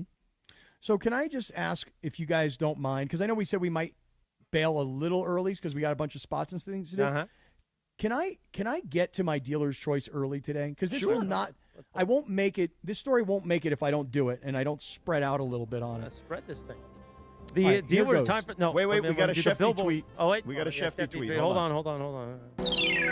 Another former Chiefs cornerback in L.A., former KC cornerback Jalen Watson reached an agreement today, a 3-year deal with the Los Angeles Rams. Oh. Rams will now have 2 former Chiefs cornerbacks, Watson and Trent McDuffie. Okay. So Jalen Watson. So, and by the way, Chiefs secondary is good. So Rams now got 2 corners. And Jalen Watson going to go if into you want to his 5th pop year. up McAfee, Shefty's. Well, I don't think. Can we do that? I don't know. No. It's on ESPN, right? We can do it. No, we can't really do it. No. Let's see here. Because he's also Jalen on YouTube. Watson. That's right. Yeah. Jalen Watson drafted out of Washington State in 2022 and was a 7th-round pick going into his 5th season. So you talk about a guy who is probably not going to be a star, but was going to be lucky to make a team. Jalen Watson has turned himself into a real player. Good for him. Right. Good for this young man right here. It is time for the Dealer's Choice Real Deal, brought to you by Seller's Advantage. Want to sell your house before you call an agent? Call Seller's Advantage. They'll buy it as is with a competitive cash offer. No repairs needed. They make sell it easy. Call 888-390-AS-IS for a no-obligation offer. Or visit sellersadvantage.com, DRE 0196-1658. Cappy. First things first, shout out to our man Greg Bergman, who, even though he can't see anything because of styes in both eyes, he is listening and he is supplying information. You've got Sports Information Group from ESPN. I've got Sports Information Berg. Sib. Double Stye guy. And he's got that's what happens when you have dirty fingers, man. And Sib has told me that the way the mercy rule works in the World Baseball Classic is it's a 10-run rule, but after 7 innings. You got to get to 7 innings, apparently. So there you go. Okay. Let me talk to you guys about something that happened this weekend in L.A. And I read about this earlier in the week, and I couldn't believe what I was reading. Apparently, the L.A. Marathon, which was run yesterday, was telling people that if you make it to mile 18 and you decide to bail, we're still going to give you the medal and we're still going to consider you a finisher of the L.A. Marathon. I guess given that the heat of the weekend, they were saying, look, some people are not going to make it all 26 miles, and we don't want to hurt their feelings and tell them that they didn't run the L.A. Marathon. Listen to me. No self-respecting runner who put in the time and the effort to train to run the L.A. Marathon would get to mile marker 18 and go, you know what? It's too damn hot. I can't run anymore, but thanks, I'll take the medal. And then go show all their pals, hey, see this? I ran the L.A. Marathon. If you don't run the full 26, I don't care how hot it is, you don't get the medal, period. So L.A. Marathon organizers, if this story was true, and again, I'm never sure what's true and what's not true anymore. If it was true, please, people, don't do that. You worked hard. You trained hard. It could be cold. It could be hot. You can't determine the weather conditions. You got to make it from the start to the finish to get the medal. That's my opinion. That all being said, did you guys see the finish to the LA Marathon yesterday? It's not something that we're all going to be watching on TV on a Sunday when the Lakers are playing the Knicks. But, George, have you seen the finish to the LA Marathon? I have not. Tell me about it. All right. So there's this guy who's running away with the race, and I don't know how to pronounce his name, but he's one of these marathon runners that comes from somewhere in Africa. You know what I mean? Like they kill everybody, right? So this guy, his name is Kamau, Camus. Okay, whatever. At the 10-mile mark of the race, my man pulls away from the pack, and these are all pro runners. These are guys that are like Olympian caliber, Boston Marathon caliber runners, dude. And there's this guy. His name is Nathan Martin, 36-year-old guy. And Nathan Martin is a guy who coaches cross country in Michigan. He's a substitute teacher, and he's a coach. And in the last mile, he knows that he still maybe could catch this guy. This guy, Martin, is hauling ass, dude. I mean, full sprint, headed towards the finish line. And just as the leader is about to cross the finish line, my man Martin, who, by the way, is like the first African-American marathon winning champion. It's been a long time since an American black guy won a marathon. The African dudes, they win them all. But I'm talking American black guy.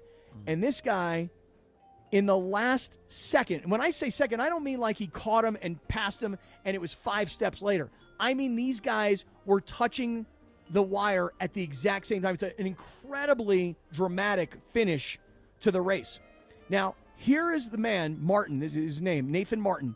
Here's an interview that he did right after the race, and you talk about Radio Rinaldi. You talk about inspiration. You talk about just a regular guy.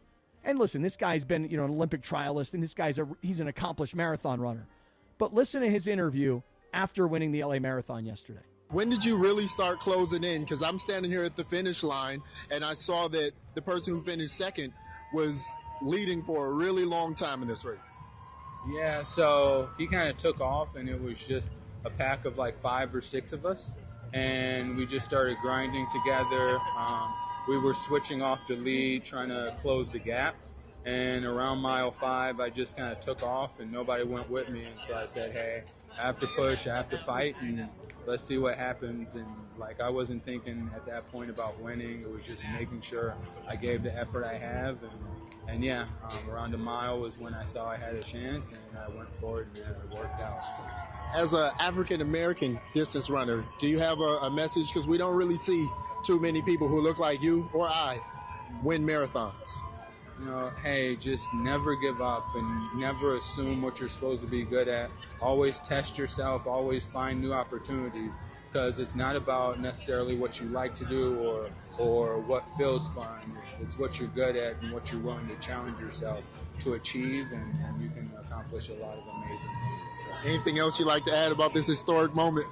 Hey, it's awesome to win. It's awesome to get recognition, but it's even better to push yourself and achieve whatever you can. So. Thank you so much. Congratulations. Yeah.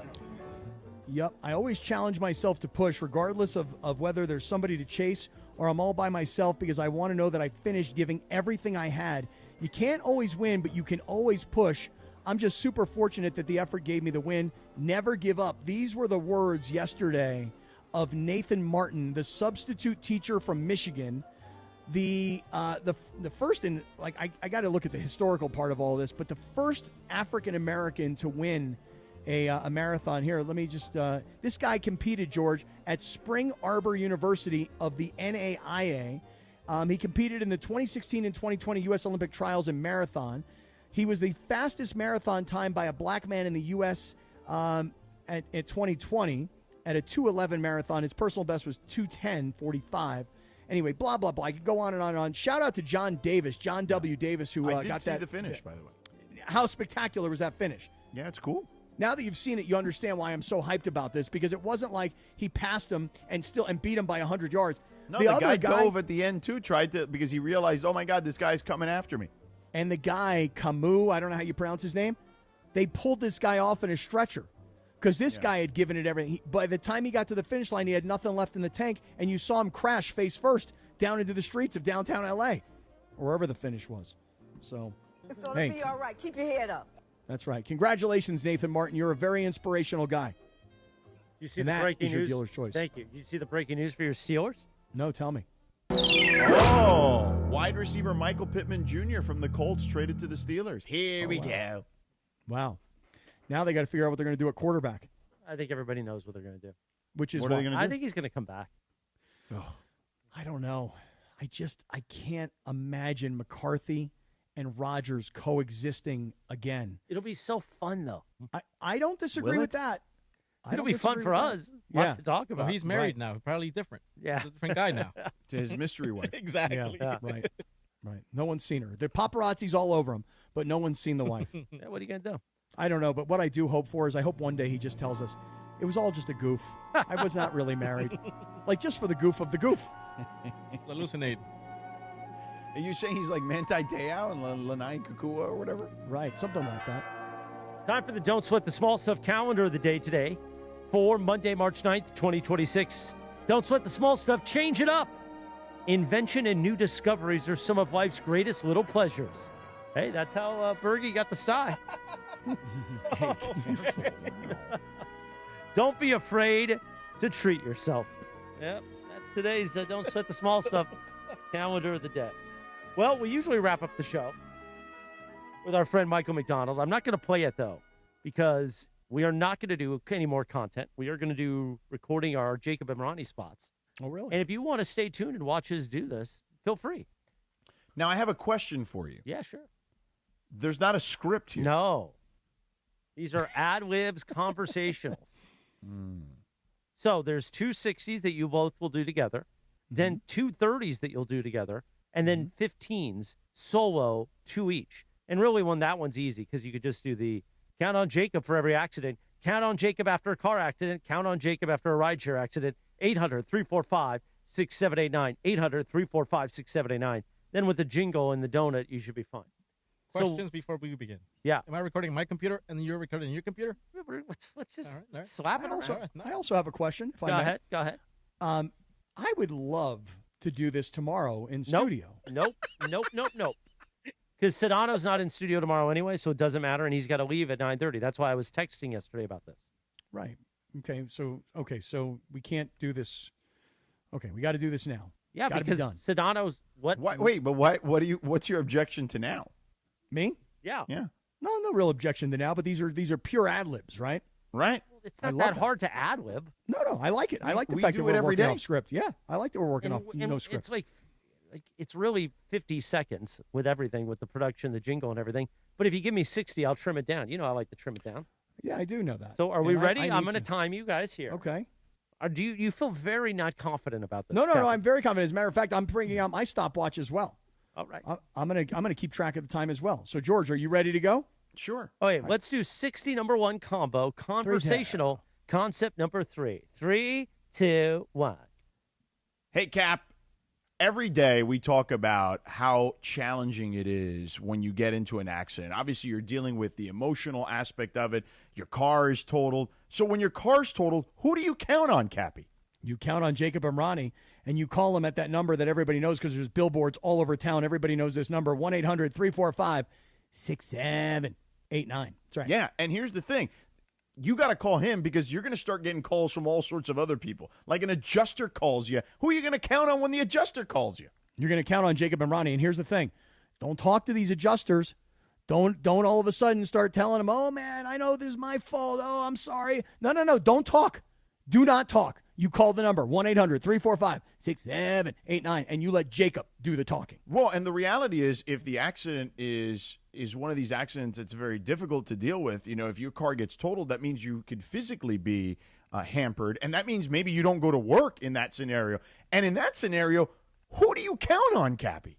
You count on Jacob, 1-800-345-6789. All right, now do the number 1 time serious, because when they come back and go, okay, enough with the 6-7 on that one. Right. Just give me 1 number clean, Cappy. Okay. You call Jacob, 1-800-345-6789. We're good there. We're good. Oh, okay. Okay. Although we were a little long there, you know what I mean? I can trim it down. Okay. We were almost a minute 20, so we're good. Well, I thought we had like a good break we got point some at meat 50 to work with there, some fat. But at 50, we were pretty good, I thought. All right. Let me handle the production. Yeah, I'm going to let you Why don't handle you just be the talent? Thank you. You handle it. Okay. Combo number 2, 60 seconds, conversational. This one is a core idea, testimonial, first human, simple or something. 3, 2, 1. Listen, Cappy, I've been in an accident. You've been in an accident. It's a very traumatizing situation, okay? We've all been there. And the reality is we tell people all the time because we would do it too, okay? When we get into an accident, we will call one person. We count on Jacob because Jacob is the man you can trust. He's been doing it for people in L.A. for nearly 3 decades. Right. 1-800-345-6789. That's how you call Jacob. And by the way, we talk about car accidents a lot. It's not just car accidents. You could be in a grocery store and slip and fall. You could be walking across the street as a pedestrian and get hit by a car. You could be on a motorcycle and you could get hit. It's not just purely being in a car accident. Any kind of an accident, that's why you call Jacob. Right, and I counted on Jacob when the insurance company changed their tone with me. I'm like, whoa. You know what? I don't think I need to talk to you. I think I need to call 800-345-6789 and call Jacob. That's when I counted on Jacob, Cappy. Beautiful. All right, time for the 30. This is another conversational, just you two. Okay. Number 1, count the red flags. Here we go. 3, 2. Wait, what does that even mean? Hold on. Just look at the copy there. What copy? The core idea around here. Oh. Hold on. Education. Oh, okay. Now I didn't even see this email. Okay, this helps. Oh my God. I hate you. I hate you so much. Well, you could have said, hey, I sent you an email. I literally said, I'm looking at the email right now. I didn't hear that. You're the worst human being there is. No, honestly. you honestly. You said ad lib. I'm ad libbing. Off of the copy. Doing a hell of a job too, by the way. You are. Nothing to do with, You are. Nothing to do with any of this. I swear to God, I hate you. All right, you ready? Yeah. 3, 2, 1. Hey, Cappy, here's the deal. When you get into some sort of accident, slip or fall, whatever it may be, you got to count on one guy. You count on Jacob Imrani at 800-345-6789. Because here's the deal. The first call you're going to get is from the insurance company, and they're not going to be so friendly. No. They're going to try and buddy up to you, though. And listen, the other part of it is they will want to take advantage of you. Like, hey, look, I'll just take whatever money you guys are offering. I want to make this thing happen quickly. Do not do that. You count on Jacob. You understand? Count on Jacob. Call him at 800-345-6789. All right, but we didn't do the red flags part of that. What's the red flags? We told you the red flags. The insurance company's not being so nice. Okay, that's fine. That's fine. I think we're supposed to say count the red flags, count on Jacob. Okay, well, let's just do it again. Let's do it again. Let's do another one. Are you looking at the right one, Captain? I am now. Okay. I am now. All right, ready? 3, 2, 1. All right, Cappy, listen, here's the deal. When you get into some sort of an accident, the insurance company is going to probably be the first person that calls you, and they're going to try to rush you to a settlement. They want to record you when you're talking. You got to be very careful when you're talking to these insurance companies. They also will probably downplay your pain. Hey, bro, my back is killing me. It's no big deal. It's going to go away in a couple of days. Do not let them do that. Absolutely not. You call Jacob Imrani. Say that again. You call Jacob Imrani. You count on Jacob at 800-345-6789. Okay, now somebody said count the red flags. Count the red flags. Count the red flags. Beautiful. Count the red flags. All right, good. There we go. Let me try one. Okay, go ahead. Count the red flags. All right, that's fine. Count the red flags. Time for 30, number 2, another combo. Okay. You see this one? Concept number 6. Go ahead. Yep. 3, Count 2, the steps. Whoa. I got to read, bro. Hold on a second here. All right, count the steps, turn chaos checklist. People. All right, we can do this. Thank you. Come on, George, we can do it. All right, ready? 3, 2. Yeah. Hey, Cappy, listen, you get into an action, you call Jacob at 800-345-6789, and there's steps to this. Step 1, get safe. Yeah. Step 2, get medical care. Step 3, document everything. Step 4, do not guess what you should say to insurance companies. No, and step 5, count on Jacob. 800-345-6789. Now you give me the phone number 2, Cappy. Count on Jacob. 800-345-6789. All right, beautiful. See, I think that might have been our best one, George. Maybe now we're going to do 4 15s, 2 each solo. And these are easy because you see the count on. So you basically just say, count on Jacob for every accident, then give 2 or 3 examples, then end with the phone number, and then do another one with the other examples. Okay. So let's wait. go. What do you mean? Like, So, I okay, don't 3, 2, 1. No, I'm not ready yet. No, I'm going to give you an example. Great tale. 3, 2, 1. Count on Jacob for every accident type. Count on Jacob after a car accident. Count on Jacob after a rideshare crash. 800. Or then you could say, count on Jacob. 800-345-6789. I mean, it's not as detailed as it should be. Well, what do you want from me? This comes from the agency. Yeah. All right, ready? And you know what they are? They're a bunch of scumbags over there. Oh, wow, really? Yeah. Scumbag agency. Yeah. Agency scumbags. Mm-hmm. Okay. Okay. All right, ready? Yep. 3, 2. Hey, guys, listen. You got to count on Jacob in every type of accident. You count on Jacob after a car accident. You count on Jacob after a rideshare crash. 800-345-6789. Good. Nicely One more. done. One more. Nicely done. One more of the same or just a couple of more different ones? One more with different examples. Gotcha. Hey, guys, it's Sedano. You got to count on Jacob for every type of accident, man. You count on Jacob after a motorcycle hit. You count on Jacob after a truck wreck. Call him at 800-345-6789. Good. We're done with you, Sedano. Now, Cappy, you do too. Right. 15 seconds. You ready? Yeah, about 12. Okay. Hey, guys, it's Cappy for Jacob Imrani. You get into a car accident, you call Jacob Imrani. You have a slip and fall accident, you call Jacob Imrani. 800-345-6789 for Call Jacob. Now give me the line, count on Jacob for every accident type. Okay. Count on Jacob for every accident type. How's Good. that? Good. Now give me a few more examples. Okay, here we go. 15. All right. Hey, guys, it's Cappy reminding you to count on Jacob for every accident type. You have a pedestrian crash, you call Jacob. You have a slip and fall, you call Jacob. You have a truck wreck, you call Jacob. 800-345-6789 for Call Jacob. Oh, wow. All right, that'll do it. Wow. George, that's pretty good, man. Yeah.